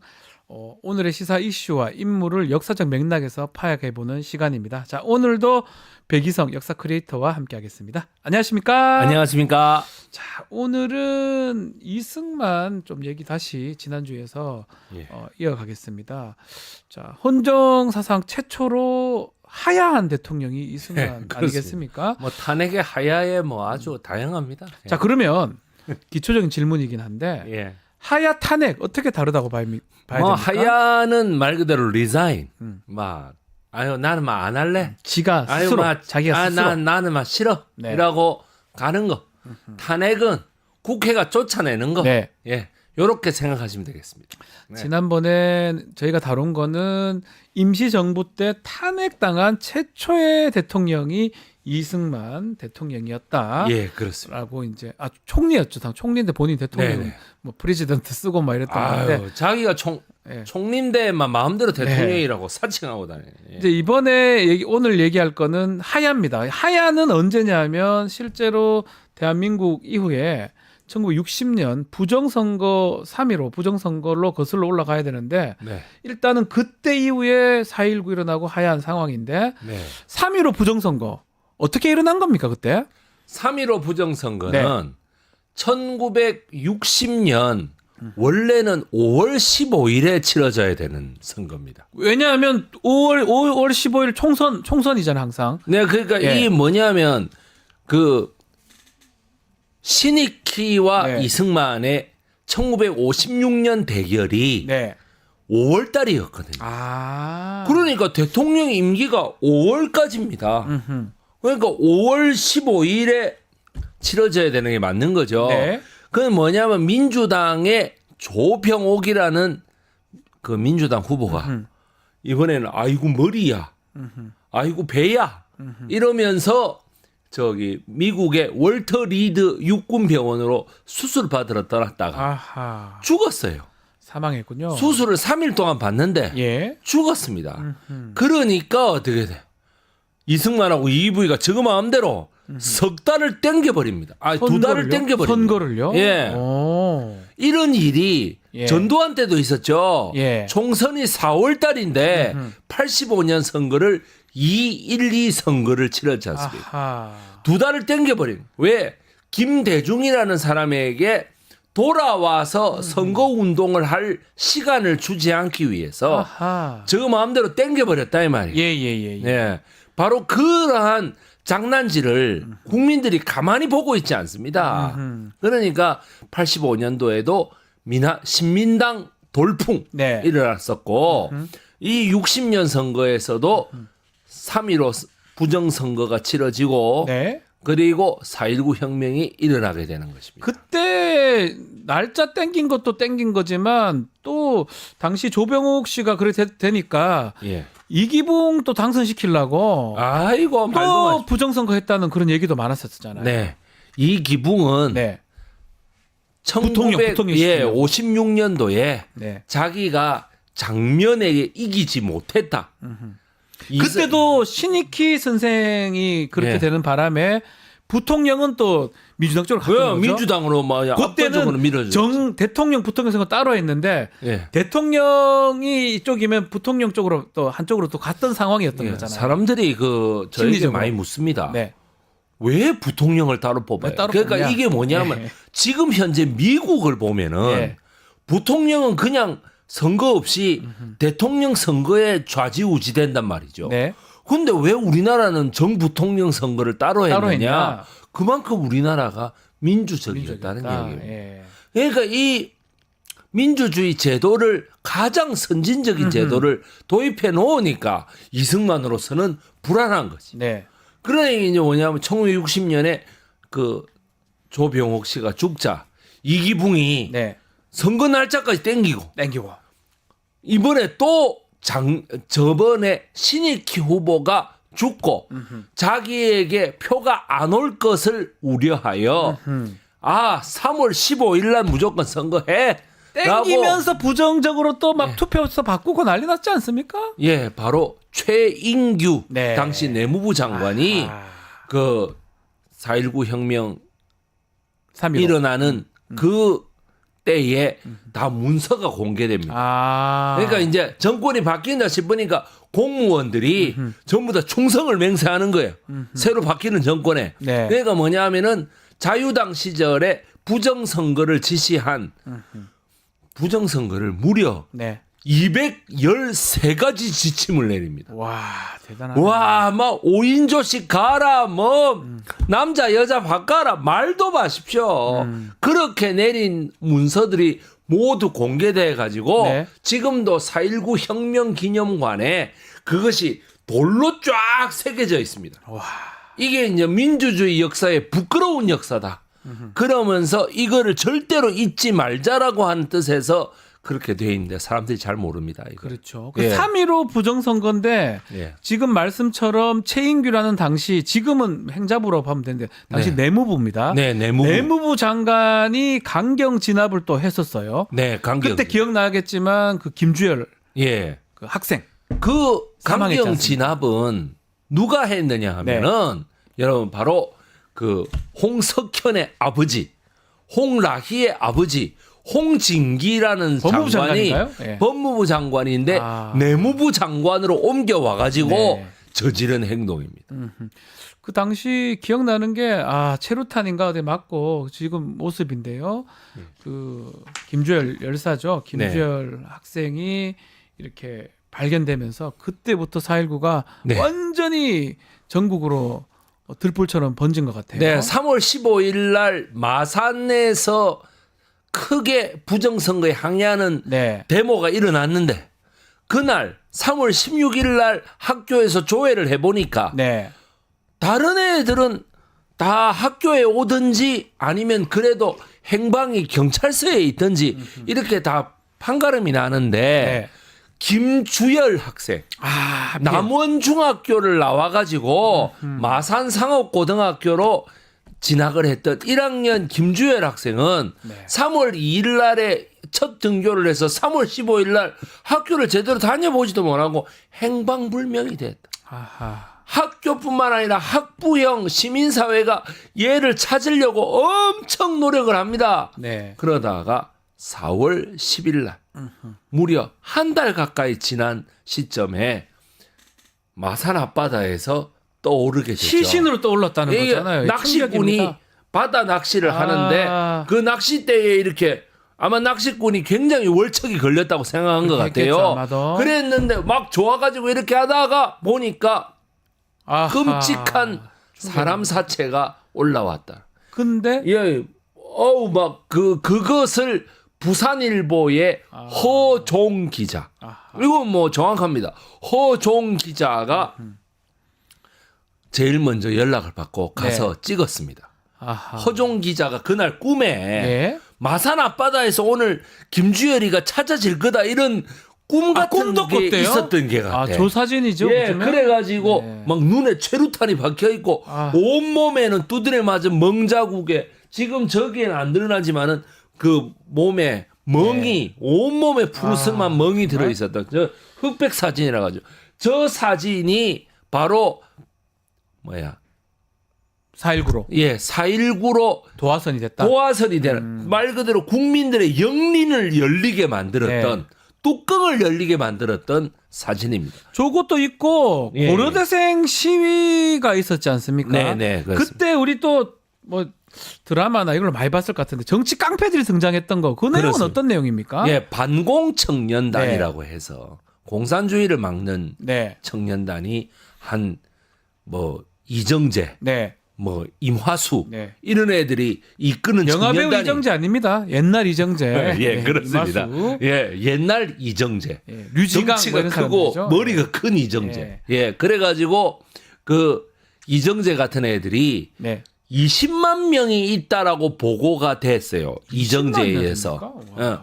그런데 뭐 사실 따지고 보면 한 6천 명 정도 됐다 그래요. 그렇겠죠. 그러니까 한 20만 명 정도 됐다고 보고가 되는데 이 반공 청년단들이 4월 18일 날 네. 평화적으로 데모를 하고 있는 고려대생들을 습격합니다. 습격해 집으로 돌아가는 고려대생들을 습격해 가지고 고려대생들하고 대판 싸움이 붙어서 고려대생 한 명이 돌아가시고 사망했습니까? 무려 150명이나 되는 예. 분들이 부상을 입으셨던. 고려대생들하고 예. 깡패들하고 싸움했다는 거예요. 예, 4월 18일 날 그렇게 됐기 때문에 4월 19일 날 대규모로 전국적으로 국민들이 일어나고 임마야 뜨거워라 싶어서 4월 19일 날 오후 2시에 예. 최초 발포. 총도 쏘고. 예, 경찰이 총을 쏘았습니다. 예. 그것을 바로 발포 명령을 내린 사람 내무부 장관 홍진기가 되겠습니다. 홍진기입니까? 예, 예.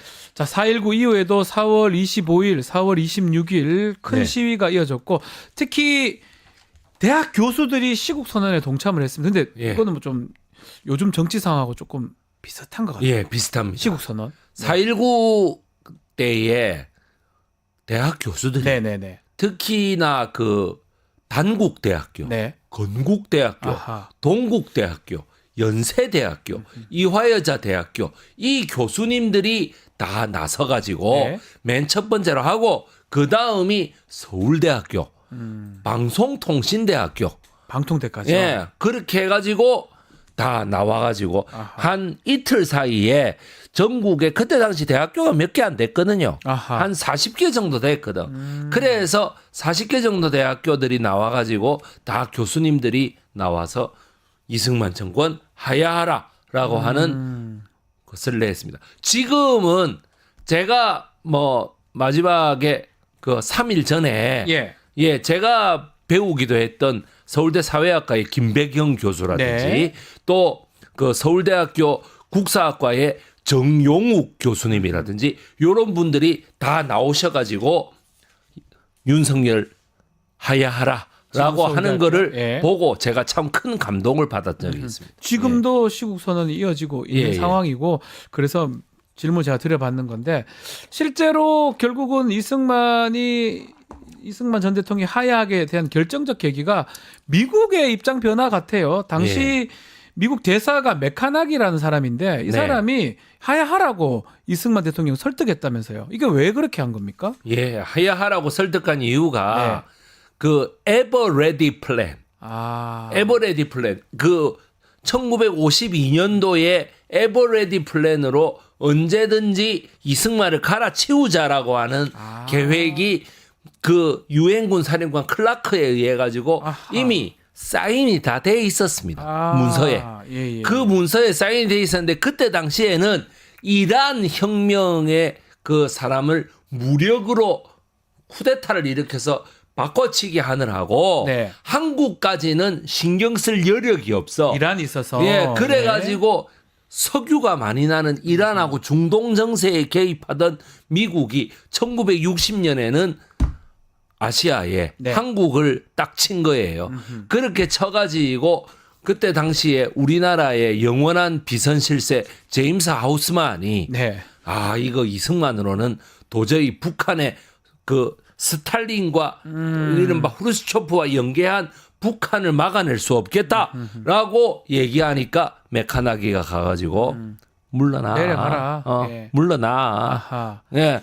그러니까 뭐냐. 미국 이익도 있는 거네요. 예. 탄핵을 하기에는 예. 시간이 오래 많이 걸리고 걸리고. 귀찮고 예. 이러니까 나가라. 아유, 나가라. 그냥. 꼴보기 니로는 싫어. 안 되겠다. 나가.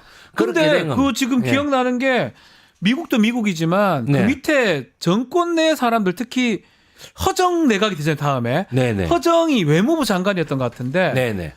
그 밑에 사람들도 예. 나가시오 이승만 대통령 예. 집권 세력 내에서까지 좀 사퇴 압박을 받았던 것 같아요. 네, 왜 말도 그렇습니까? 마십시오. 왜 그렇습니까? 당시에 허정부터 시작해가지고 네. 송요찬이라든지 아하. 이런 사람 군사 그렇죠. 비서관이죠. 참모총장 하던 사람인가요? 예, 네. 그런 사람들이 전부 다 가서 그 국민이 원한다면 물러나겠다라는 그 방송을 한 다음에 네. 그 다음 날 아침에 송유찬이 문서를 들고 갑니다. 네네. 변호사님.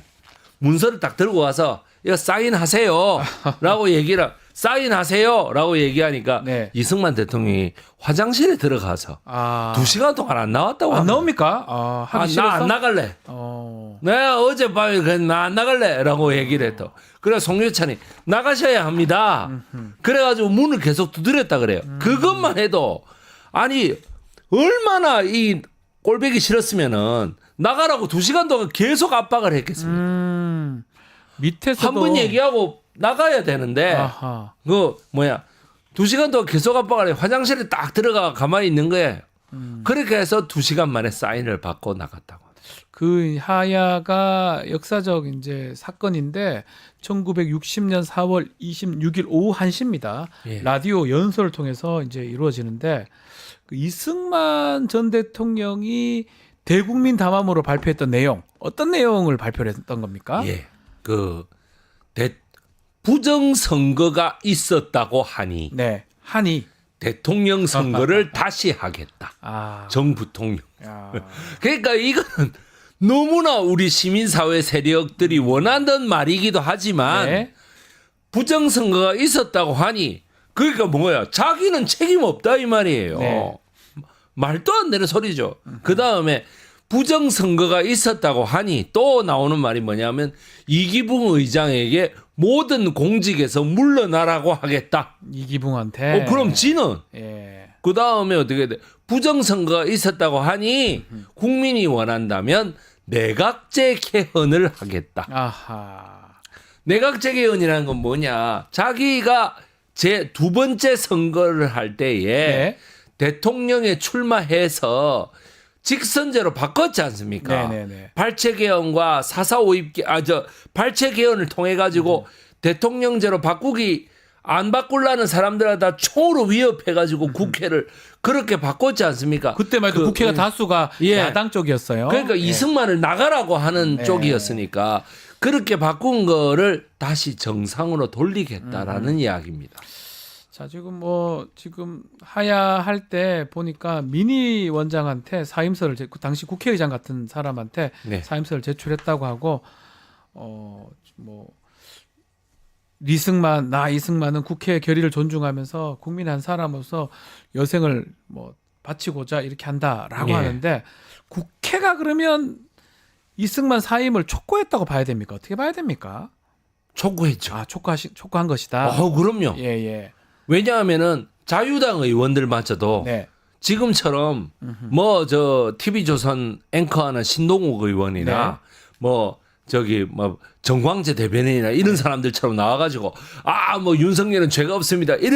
이랬다고 생각하시면 안 됩니다. 그렇습니까? 왜냐하면 자기들이 살아야 되기 때문에 아. 국민들의 분노가 막 일주일 연속으로 계속 터져 나오니까 네. 자기들이 살아야 되기 때문에 이때는 이승만이 하야해야 된다. 아. 왜 이승만만 하야하면 저거는 살 줄 알았거든. 아하. 아닙니다. 자유당은 이승만 하야와 그 4.19 혁명 이후에 evaporated 말 그대로 증발해 버렸습니다. 없어져 버렸다는 말이에요. 그냥 어떤 실체가 있었는데 예. 그냥 사라져 버렸어요. 아하. 예, 그렇습니다. 자, 그래서 4.19 이후에 들어선 정부를 역사적으로 다 기억을 하실 겁니다. 윤보선 정권, 장면 내각이라고 할 수 있는데 그게 이제 내각 책임제로 바뀌어가지고 예. 제2공화국이 들어섰는데 예, 상원도 있고 그랬죠. 네. 예, 근데 1년을 못 갑니다. 못 갔습니다. 5.16 군사 쿠데타로 지금 막을 내리게 되는데 그래서 4.19를 우리가 미안의 혁명이다 이렇게 부르기도 하잖아요. 네, 그렇습니다. 1년 만에 다시 뒤집혔기 때문에 그렇습니다. 네. 그게 윤보선 대통령, 장면 부통령, 국무총리 네. 이렇게 해가지고 했는데 문제는 뭐냐면 우리 국민들에게 5.16 군사 쿠데타가 왜 일어났느냐. 네. 그러니까 5.16 군사 쿠데타라는 것을 저는 인정하지 않아요. 저는 그것 말고 그냥 계속 민주주의 정권으로 계속 갔어야 한다라는 주의인데 5.16 군사 쿠데타라는 게 일어났다면 그게 왜 일어났는지를 보게 될 것 같으면은 네. 역시 북한에 의한 그 위협이 너무 강했다는 것을 알 수 있습니다.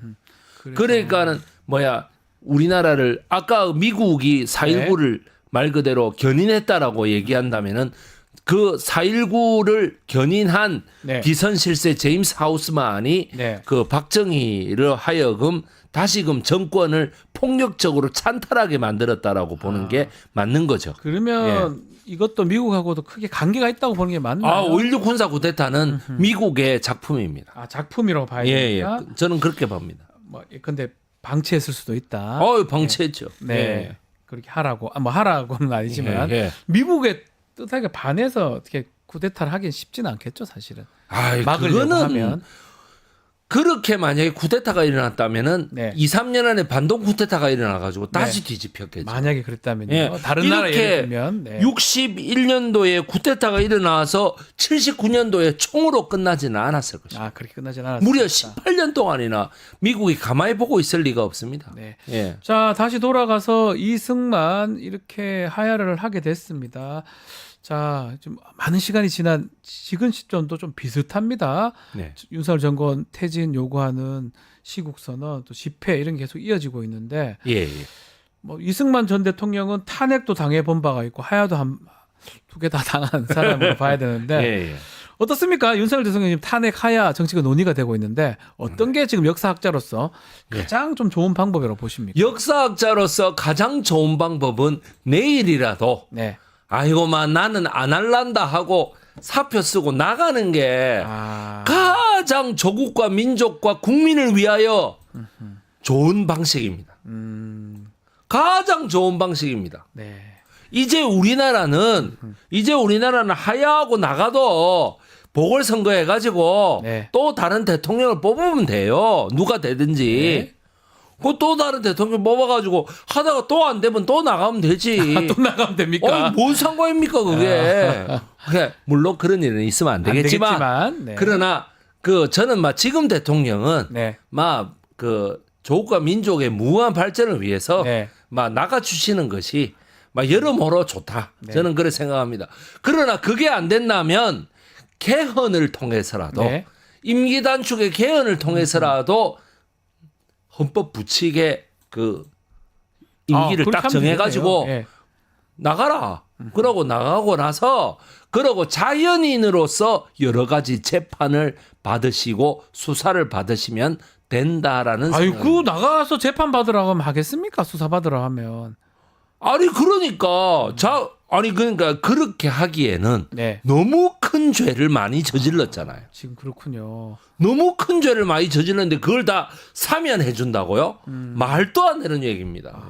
예. 그래서 내가 그러니 특검을 해서 네. 특검을 도입해 가지고 말 그대로 특검을 해서 특검에서 결과가 나오면은 네. 탄핵되게 돼 있습니다. 아하. 예, 그거는 자연의 섭리입니다. 그거는. 예, 그렇습니다. 알겠습니다. 예. 자, 오늘 이승만 하야 또 지금까지 좀 이어지는 얘기 같이 나눠봤습니다. 백이성 역사 크리테와 함께한 시사 역발상 시간이었습니다. 오늘 말씀 감사합니다. 고맙습니다. 자, 뉴스토마토 구독자 이벤트 하나 소개해드리겠습니다. 지금 실시간 채팅창에 참여하시면 매일매일 2,000 통통코인 지급해드립니다. 매일 2,000원 상당의 할인 쿠폰 지급해드리니까요.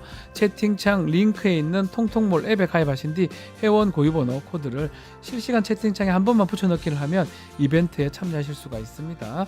댓글 다실 경우 하루 5번까지 참여하실 수가 있고요. 5,000 통통코인을 드립니다. 자세한 것은 실시간 채팅창 상단 고정 링크나 아래 더보기란 참고해 주시면 됩니다. 내일 방송 소개해드리겠습니다. 최진봉 교수의 수요일은 남자, 또 김철근, 장윤미의 이슈합 준비되어 있으니까요. 많은 시청 부탁드리고요. 이어서 뉴스인사 프라임 진행이 됩니다. 어디 가지 마시고 조금만 기다려 주십시오.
한 발 더 들어가는 고품격 시사대담 뉴스 인사 프라임 시작하겠습니다. 매주 화요일 서초의 봄 시간이죠. 검찰공화국 심장부 서초동에 봄이 오는 그날까지 본격적으로 관찰하는 검찰 관찰 시사 토크.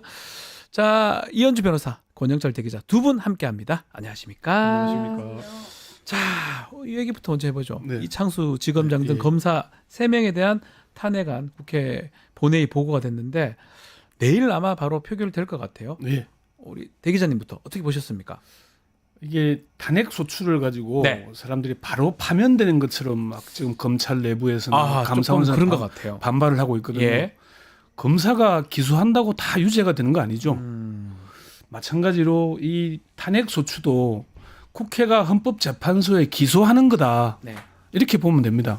그러니까 모든 게 기소했다 그래서 다 파면돼야 되는 건 아닌 거거든요. 네. 검사들이 수사하면서 저게 유죄다라는 확정이 있고 증거가 있어야 기소하는 건 아니잖아요. 때로는 네. 무리한 기소도 하잖아요. 네. 헌법재판소에 대한 이 탄핵 소추가 제가 보니까 필요 충분 조건이라면은 필요 네. 조건은 갖춰졌다. 필요하다. 아, 네. 충분 조건이 그러면 확실하냐라고 하면은 충분 조건은 헌법재판소에서 심판을 통해서 가려질 거다. 네. 그럼 지켜보면 되는 거잖아요. 예. 그러면은 검찰은 선택적 수사를 해도 되고 국회는 선택적 기소를 하면 안 되느냐.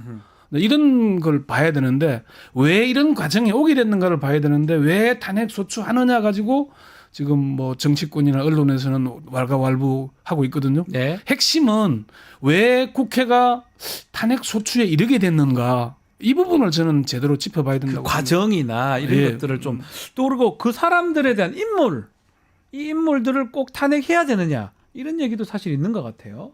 그렇죠. 뭐 이제 저희가 도이치모터스 네. 사건에 대한 주가 조작에 대한 김건희 여사의 관여에 대해서 불기소를 했는데 그것도 출장 검사들이 출장 조사를 가서 국민들 충격을 받았죠, 예, 사실은. 핸드폰을 반납하고 네. 핸드폰을 제출하고 자신의 신분증을 내놔서 신분을 확인한 다음에 들어가는 조사 이게 이 절차 그리고 그 결론에 대해서 모든 국민들이 거의 납득을 못 하고 있으니까 네. 이것들에 대해서 사실은 방금 말씀하신 것처럼 이제 국회 법사위에서 법사위원장이 소추위원 네.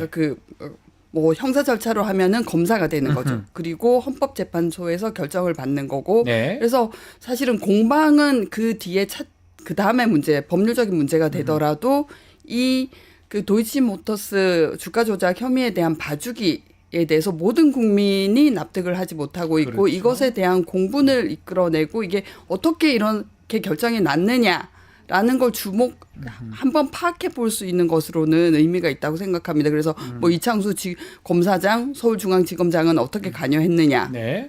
뭐 수사 검사의 결론은 일치했느냐, 그리고 뭐 이런 출장 조사에 대한 지시는 누가 했느냐 이런 절차를 들여다 보는 것만으로도 의미가 있다고 생각합니다. 그 상황도 확인이 좀 돼야 될 것 같긴 하거든요. 그러니까 실제 이제 예. 탄핵 대상 인물이 우리가 예. 다들 세월이 지나니까 잊고 있는데 예. 이원석 총장 시절인 지난 5월 2일에 송경호 서울중앙지검장에게 김건희 여사 관련 전담 수사팀 구성을 지시를 하잖아요. 맞습니다. 그리고 신속하고 엄정하게 수사할 것이라고 밝혔는데 그러니까 어떻게 나왔어요? 용산이 바로 민정수석 부활시키고 네. 총장 패싱 검사장 인사를 단행하잖아요. 네.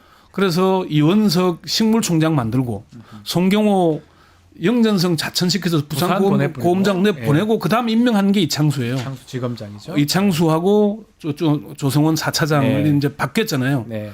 그리고 한 결론이 뭐냐. 김건희 여사에 대한 출장 조사하고 그리고 압수수색 한 번 없이 김건희 여사를 무혐의 불기소 처분을 하잖아요. 네. 그래 놓고는 압수수색 했는데 법원에서 영장이 기각된 것처럼 거짓말 했다가 그것도 국정감사에서 들통이 났잖아요. 이런 잘못을 한 사람들인데 갑자기 이창수 지검장을 임명한 이유가 뭐겠습니까? 이원석 송경호가 말을 안 들으니까 네가 가서 정리를 잘 하라는 취지 아니겠습니까? 네. 본인은 그 얘기하니까 모욕감 느낀다고 하긴 하더라고요. 모욕감 느끼는 거는 뭐 본인의 생각이지만 누가 봐도 그리고 그럼 지금 서울중앙지검에서 김건희 여사를 기소한다라고 하면은 바로 이창수 조상원 바로 날리겠다나 이 메시지를 이미 준 거잖아요. 네네네. 그걸 봐야죠. 그럼 이 국민의힘이나 이런 데서 주장하는 게 이런 게 있습니다. 만약에 탄핵이 이제 가결이 되면 검사들 지금 일을 못 하니까 직무정지되니까 정말 큰 타격 생기는 거 아니냐. 중앙지검 사건도 많은데 차질 발생할 수 있다. 이런 얘기 하거든요. 어떻게 보십니까? 근거 없다고 봅니다. 근거가 왜냐면은 없습니까? 잘 아시다시피 네. 검사 개개인이 독립제 간청이죠. 네. 그래서 공소장에는 그 검사 주임 검사가 사인을 합니다. 근데 위에 부장 검사, 차장 검사, 검사장은 결재를 하는 거죠. 그래서 라인이죠. 주임 검사의 과오를 스크리닝 한다는 의미인데 그런 의미로 그리고 전국 사건에 통일적으로 처리를 기한다. 너무 네네네. 검찰청마다 뭐 들쭉날쭉한 처리가 되면 안 되니까 뭐 통일적인 처리를 한다. 이게 이념이긴 한데 사실은 위의 압력을 전달하는 통로가 되고 있는 게 보통이거든요. 네. 그럼 이 사람들은 없어져도 주임 검사가 자기 그 독자적으로 해결하면 되고 그리고 위임 정결 규정이라는 게 있지 않습니까? 뭐 사건의 중요도마다 그래서 뭐 부부장 검사, 부장 검사는 어느 사건까지 뭐 불구속 기소 사건, 뭐 벌금 사건을 처리할 수 있고 6개월 이상 장기 미제는 차장 검사가 결재를 해야 되고 네. 이런 위임 정결 규정이 원래 돌아가고 있었고 검사장은 그 굉장히 민감하고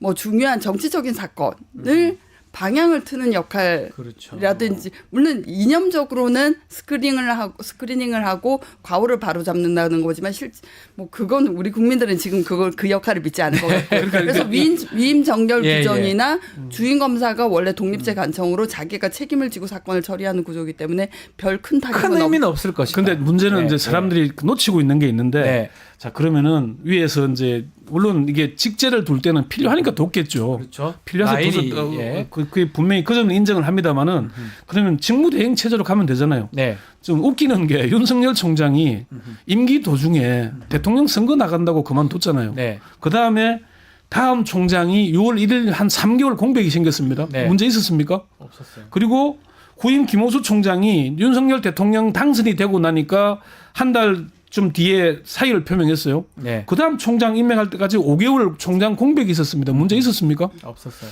최재감사원장, 최재형 전임 감사원장이 대선 출마한다고 나갔잖아요. 그러고 보니 다 그러네요. 그럼 그래가지고 그 사람들이 136일이면 4개월 넘게 공백이 있었는데 아무 일 없었어요. 감사 문제 있었나요? 아무 문제 없었어요. 왜 그럴 때는 아무런 말 안 하다가 왜 이 탄핵 소추한다 그러니까 공백에서 업무 차질이 있고 민생에 지장이 있다 그래요. 그리고 민생은 네. 형사부잖아요. 예. 형사부 검사들이 대부분 검사 부부장, 부장, 차장선은 끝납니다. 네. 1, 2, 3차장 그대로 남아 있어요. 네. 4차장만 이제 특수 이쪽이니까 반부패 문제가 있을 게 없는데 사람들이 그렇게 공격을 하는 이유가 그러면은 사실 제가 그 충분 필요 조건이라 그랬잖아요. 네. 헌법과 법률에 평등권 헌법 11조 평등권이 있죠. 네. 검찰청법 4조 3항에 직무에 관련돼서 남용하면 안 된다 그러잖아요. 선택적 기소, 선택적 수사를 하는 게 검찰이 직무를 위반했느냐 안 했느냐 볼 수 있는 거잖아요. 네네네. 제가 볼 때는 헌법과 법률을 위반한 겁니다. 그러면은 탄핵 소추할 수 있죠. 해야죠, 사실은. 소추해서 아니 그리고 그래서 김건희 여사의 도이치모터스 주가 조작에 대해서 그러면은 검찰이 무혐의 불기소한다 그러니까 특검하자고 하니까 네. 대통령이 세 차례나 거부권 행사했죠. 예. 국회에서 제의 요구하니까 여당의 반대로 안 되잖아요. 네. 그러면 제가 헌법재판관을 지난번한테 물어보니까 아니 이런 상황에서 할 수 있는 게 뭐 있냐. 국회 입법권은 국민들이 인정한 야당이 준 거 아니냐. 네. 뭐 입법부에 당연히 해야 되는 거 아니냐. 아하. 아니 대표적인 검사 3명을 응징하겠다는 건데 어떻게 하겠냐. 그렇게 얘기를 하더라고요. 결론은 어떻게 날까? 지난번에 안동환이나 이정석 검사는 기각됐지 않습니까? 헌법재판소에서. 이 헌법재판소의 어떤 결정이 날까요? 뭐 어떻게 탄핵이 될까요? 아니 뭐 장관 그 네. 국회 통과는 뭐 그 야당이 되겠죠. 다수석이니까. 압도적이 하고 있으니까 이게 헌법재판소에 가서 어떻게 결론이 날지 모르지만은 네. 헌법 위반과 법률 위반 이게 이제 그 점이 보이기 때문에 네.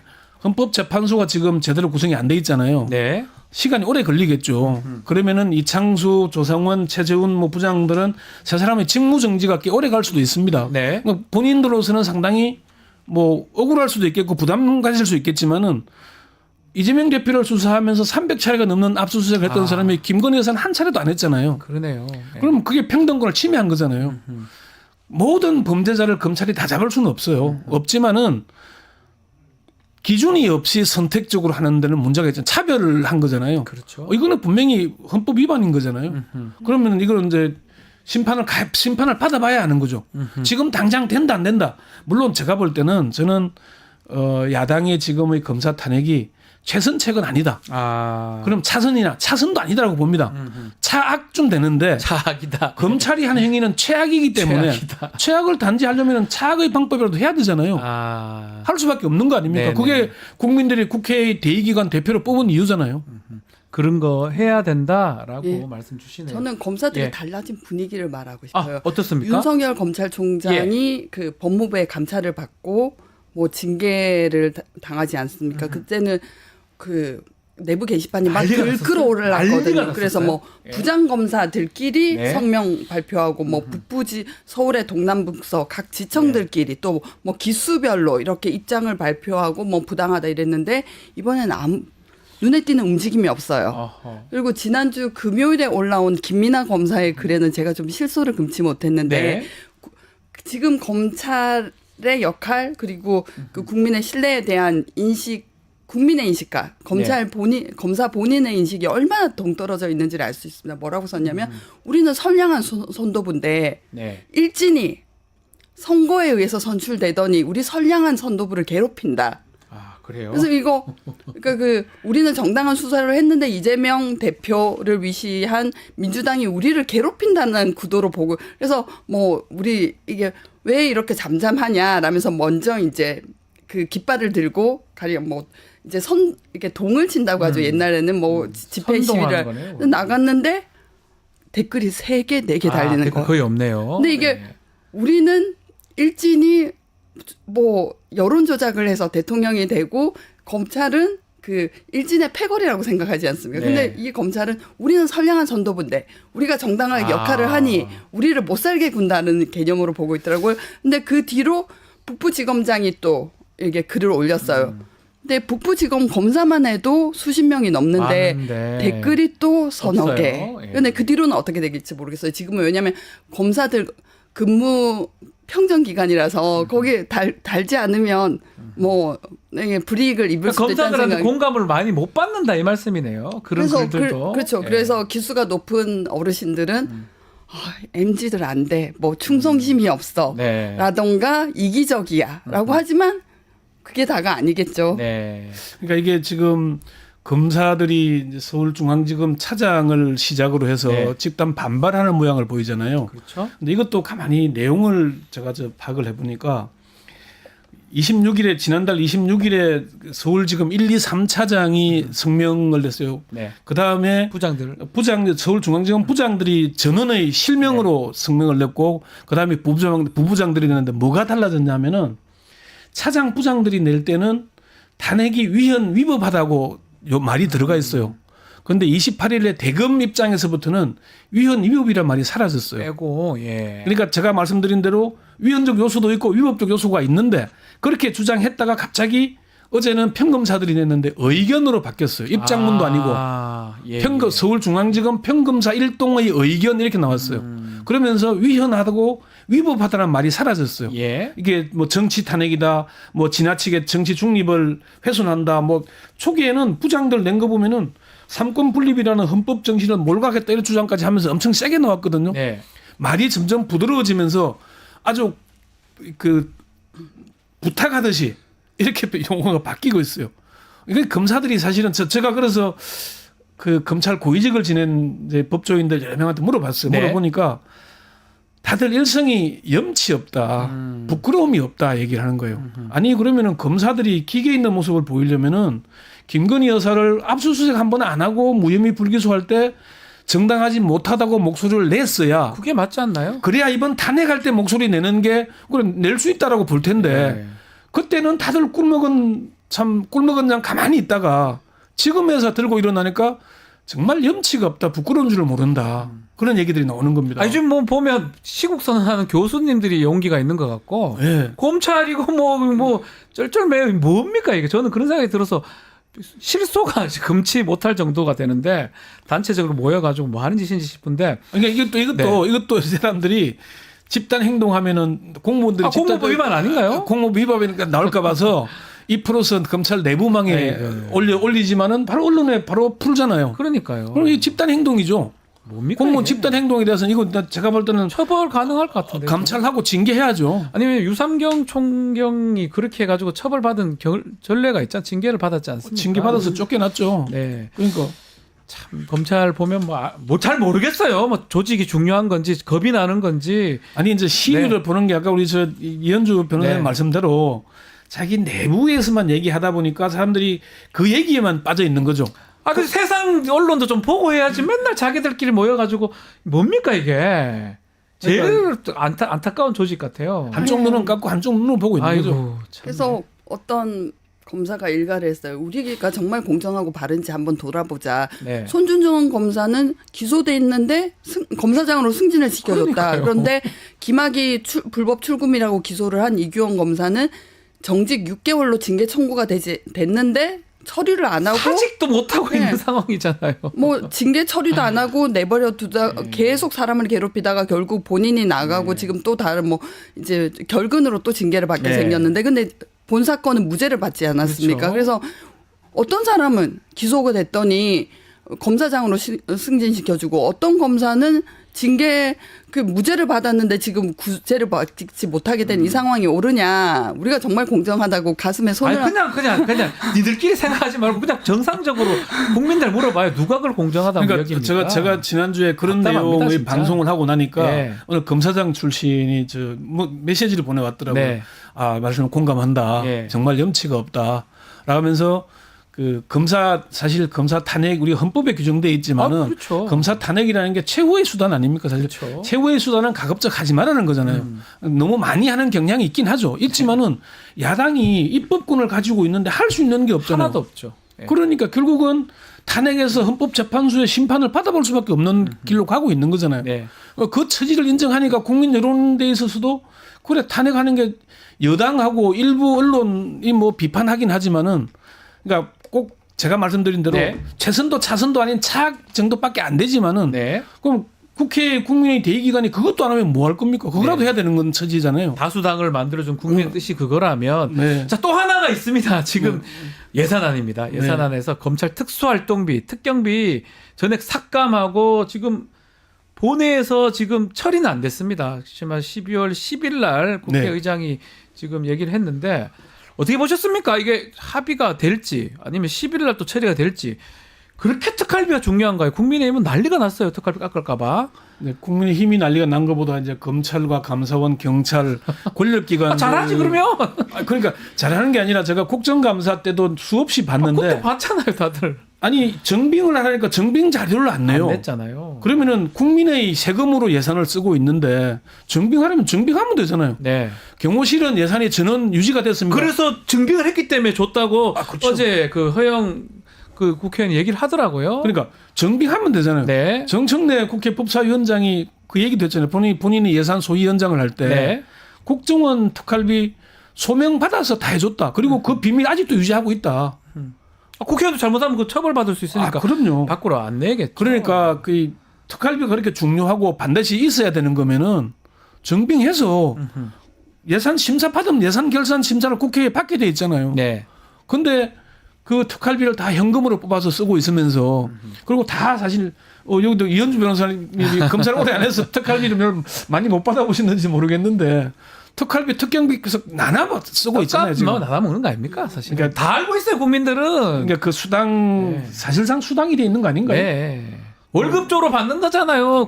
그러고 그냥 그걸 받았다. 그러니까 수사 열심히 하려고 받았다. 이렇게 하고 조금이라도 감액해서 받아가면 되지. 그거 다 가려서 그거 하면 누가 그거 내줍니까? 저도 혈세 그래서 내부에서도 싫어요. 이걸 부르는 용어가 있습니다. 오리발. 아니 그러니까요. 받았다고 하고서 오리발 내밀어야 된다. 그래서 근데 가장 문제는 뭐 사실은 월급에 준하는 네. 뭐 그런 걸로 보너스 그런 개념으로 쓰고 있다는 것도 문제지만 수사에 실제로 투입하지 않고요. 네. 근데 하나는 그걸 내려보내는 사람, 검찰총장에 대한 개인적 충심, 그렇죠. 충성심, 환심을 사기 위한 수단으로 쓰이죠. 왜냐하면은 그걸 내려보내고서는 총장님께서 내려보내신 돈입니다. 네. 라고 하고 그리고 뭐 비서실에서 전화를 합니다. 특별히 그쪽에 노력을 수사 잘해라 취하셔서 이렇게 얘기하면서. 그러면 이 돈을 이 돈의 출처는 국민의 세금이 아니라 우리 총장님이 나를 어여삐 여겨서 그러면은 자기가 하고 있는 그 수사, 그러니까 총장님의 관심 사안을 열심히 하게 되죠. 이렇게 그러니까 자기네들끼리 조직 활동을 위한 예, 경비로 쓰인다는 게 문제죠. 이게 이제 윗사람으로서의 그 격려도 하고 필요하잖아요. 예. 그 필요하면은 증빙을 하면 되죠. 증빙하면 되죠. 썼다고. 썼다고 그리고 되죠. 또 저 총장이 특활비를 마음대로 쓰는 게 아니라 그건 예. 나름 규정은 있잖아요. 네. 규정대로 하고 했다라고 증빙해서 문제가 있는 부분을 그럼 바로 잡겠다라고 네. 하면 되잖아요. 그렇죠. 왜 그 시커멓게 치워가지고 내고 그리고 예전에 국정농단 사건 때 이영렬 지검장이죠. 서울중앙지검장 다 드러났잖아요. 500만 원, 300만 원 줬다고. 그거 다 드러났는데 뭘 자꾸 아닌 척하고. 그러니까 그거를 정확하게 증빙해서 국회가 예산 결산 심의 건이 있으니까 보겠다는 거잖아요. 예. 보면 되는 거잖아요. 그래서 국회가 인정하면 일정 부분 받아가면 되는 건데 왜 이거를 안 해줍니까? 이해가 안 돼요, 저는. 민주당에도 검사 출신 의원들이 있고 그러니까요. 그러니까 사정 설명을 하고 이래서 필요하고 해야 된다라고 하면은 가는 거잖아요. 그걸 안 하겠다는 게 더 웃기는 거잖아요. 아니, 민생 범죄 대응에 어려워진다. 이게 맞아요? 예산 특활비 없으면? 하나만 딱 말씀드리죠. 그 2020년 말에 추미애 법무부 장관 시절에 네. 이 특수활동비 사용을 감찰을 하려고 했습니다. 네. 그런데 이게 자기네들도 이게 들여다보면 그 제지당한다는 걸 알았던 거죠. 그래서 윤석열 대통령이 대통령으로 뭐 당선되고 나서 뉴스타파가 소송을 했죠. 하승수 네. 변호사와 함께 지금도 하고 있어요. 공개 네. 청구 소송을 해서 받은 자료 중에 보면은 이때 특수활동비를 들여다보려고 법무부에서 감찰을 개시하니까 윤석열 검찰총장이 하루에 영수증 한 장짜리로 3억 6천을 썼습니다. 참. 그게 대단합니다. 뭐 그날 하루에 무슨 특별한 아니 수사를 10만 그렇게 원 뭐 했을까요? 잘못 썼다고 공적 잘못 썼다고 배임죄 기소하고 난리를 치더만 이거 다 잘못된 거 아닙니까? 저는 세금 엄청 내거든요. 그리고 그때- 내 세금 왜 네 맘대로 쓰는데? 그때 이제 검찰 대검찰청의 감찰부에 네. 과장 검사 하나가 법무부에서 지시는 받았으니까요. 네. 근데 좀 들여다봐야겠습니다. 법무부에서 지시가 왔습니다라고 했더니 부속실이라고 있죠. 비서가 있는 그 방에 데려다 놓고 기록을 이렇게 갖다 주면서 보고 가세요. 그 그냥 총장의 그 정도? 비서실에서 예. 보고 가세요 했는데 그 과장이 정말 4시간 동안 손을 덜덜 떨면서 봤다는 거예요. 감찰이 제대로 될 리가 없죠. 될 리가 없죠. 그러고선 당일날 문제 없습니다라는 보고를 올린 어쩔 수 겁니다. 없죠. 아니 그러니까 이 혈세 저는 그 검사들보다 더 많이 낼 겁니다. 아마 추측하건데 엄청 내요. 뭐 수익이 많으니까 많이 당신들 내시겠죠. 특활비 주려고 내는 거 아니고 제대로 쓰라고 주는 거고 당연히 세금 내는 거 뭐 싫어하지 않는데 문제는 증빙이 돼야 되고 가장 납득하기 어려운 게 그렇다고 뭐 제네시스 공적 차량 썼다고 기소했지 않습니까? 배임죄 기소하고 뭐 김혜경 여사 기소하고 다 했잖아요. 자기들 지금 함부로 쓰고 입증도 안 돼요. 이건 어떻게 이해해야 그러니까 됩니까? 이게 제가 이제 하는 게 뭘 하면은 윤석열 정부 2년 반 동안에 하는 게 전 정부 탓 아니면은 이재명 방탄 네. 이렇게 나오잖아요. 이재명 방탄 이미 뭐 8개 이 혐의에서 12개 혐의, 네. 5개 재판이 돌아가고 있고 수사 2개 하고 맞습니다. 있잖아요. 예. 그 방탄 뭘 더 합니까? 할 게 뭐 있어요? 그러니까 그 이재명 방탄도 할 말을 해야지. 네. 그러니까 자기들이 잘못에 대한 반성이 있어야 되는데 반성이 없어요. 네. 그러니까 반성하고 우리가 이렇게 필요하니까 하겠다고 증빙하고 하면은 국회가 안 받아주겠습니까? 네. 경호처가 받아줬잖아요. 그래놓고는 또 딴소리예요. 또 다른 이유를 들이대는데 좀 국민의 상식에 맞게끔 좀 저도 했으면 그렇게 좋겠어요. 생각해요. 국민들이 예전에는 그냥 모르고 지나갔던 것 같은데 지금은 국민들 다 쳐다보고 있고요. 유튜브라든지 여러 매체를 통해서 다 알려지고 있습니다. 그러니까 그 보수 언론만 있는 것도 아니고 지금 우리가 봐야 될 것 중에 하나는 네. 사실 검경 대통령실과 감사원 특활비 영원이라는 게 네. 충격요법 같아요. 네. 그러니까 이게 정치라는 게 여야 협상을 하고 대화를 하고 타협을 해야 되잖아요. 네. 윤석열 정부에서 그런 게 없대요. 아니, 그러니까 뭐 뭔가 자기들이 해야 될 게 뭐가 없다 보니까 네. 대화가 안 돼, 협상이 안 된대요. 그러니까 야당에서 AI 예산이 필요하니까 좀 늘려야 된다고 하면은 그럼 다른 걸 깎아서 하겠다고 논의를 해야 되잖아요. 그렇게 하는 게 맞죠, 원래 같으면. 그런데 아예 대화가 안 된다는 겁니다. 그러다 보니까 야당 입장에서는 좀 충격요법으로 영원으로 한 건데 또 거기에다 반발하는 상황이고. 그리고 이게 지금 그래 반복되네요. 나오니까 추경호 국민의힘 원내대표는 사과 먼저 하고 원점으로 돌리지 않으면 대화 안 하겠다. 아 근데 그러니까. 뭐 땡깡 부리는 느낌. 추경호 원내대표 더 잘할 거 아니에요. 예산 전문가잖아요. 아유, 그럼요. 기재부 있던 총리 부총리 출신인데 뭐 잘라고 이렇게 하는지도 사실 이해가 어렵네요. 그러니까 상식적으로 봐서 아니 지난해에 그 예비비를 1조 3천억밖에 안 썼으면은 네. 이 4조 8천억까지 늘릴 이유가 뭐 있어요? 아무 이유 없죠. 예. 없잖아요. 예. 그러면은 그런 걸 서로 대화와 타협을 통해서 마지막 결정해야 되잖아요. 그런 모습을 보여줘야 되는데 도대체 누구 한 사람 눈치만 보는 건지 두 사람 눈치를 보는 건지 대화와 타협이 없으니까 지금 이게 헤매고 있는 거잖아요. 예. 자 마지막으로 하나만 짚어보겠습니다. 네. 이 정기국회 마지막 날 10일 날 이 예산안도 아마 처리가 될 수도 있고요. 특히 김건희 특검법 이때 재표결 진행이 되는데 지금 국민의힘은 당원 게시판 논란 때문에 뭔가 이탈표도 있을 수 있다 예측도 있거든요. 어떻게 보시는지 그 두 분 좀 짚어주시면 예산안이 12월 10일까지 네. 정리가 되면은 제가 오늘 조금 전에 박성준 원내 수석 부대표 얘기로는 네. 아마 요게 그 특검법 처리는 예산안 처리 다음으로 미뤄질 가능성이 있는 걸로 봅니다. 아하 오히려 예. 예산안 때문에 지역 예산 때문에 여당 의원들이 발목이 잡혀 있는 것도 있고 하니까 오히려 그 전략적으로 전술적으로 그 뒤로 예. 가는 게 오히려 아하. 여당의 그 이탈표를 더 늘릴 수 있지 않느냐. 그러네요. 예. 지금으로 보면 사실 특검이 통과되기는 쉽지 난망한 거지만은 그렇게 보자면은 당원 게시판 뭐 친윤 뭐 친한 갈등을 빚고 있으니까 오히려 예산 처리한 다음에는 이탈표가 더 많아질 수도 있고. 네네. 아까 지금 최상병 국정조사는 이미 여당이 또 참가하기로 했잖아요. 네. 딴지 걸기 위해서 나오는지는 모르겠지만 하기로 했잖아요. 그러니까 그런 것을 보자면은 예산 처리 다음에 하지 않을까. 그렇게 봅니다. 순서상으로. 예. 윤주 변호사님 네. 한번 짚어주시면 좋을 것 같습니다. 네. 이게 국당 정치인들 사이에서도 굉장히 볼멘 소리, 곧바로 터질 것 같은 건 많다고 해요. 그래서 뭐 어떤 민주당 의원이 뭐 서로 덕담 나누지 않습니까? 네. 의원님도 장관 한번 가셔야죠. 이렇게 능력이 출중하신데 아직 네. 발탁이 못 되고 저는 여사랑 안 친해요. 또 그런 얘기를 한다는 거죠 뒤에서는. 그러니까 그런 들끓는 건 있지만 결국은 강하게 누가 치고 나가야 선두를 치고 나가야 따라갈 수 있잖아요. 그게 한동훈 대표도 누구든. 네. 네. 한동훈이 그 역할을 아직 못하고 있죠. 있죠. 본인이 네.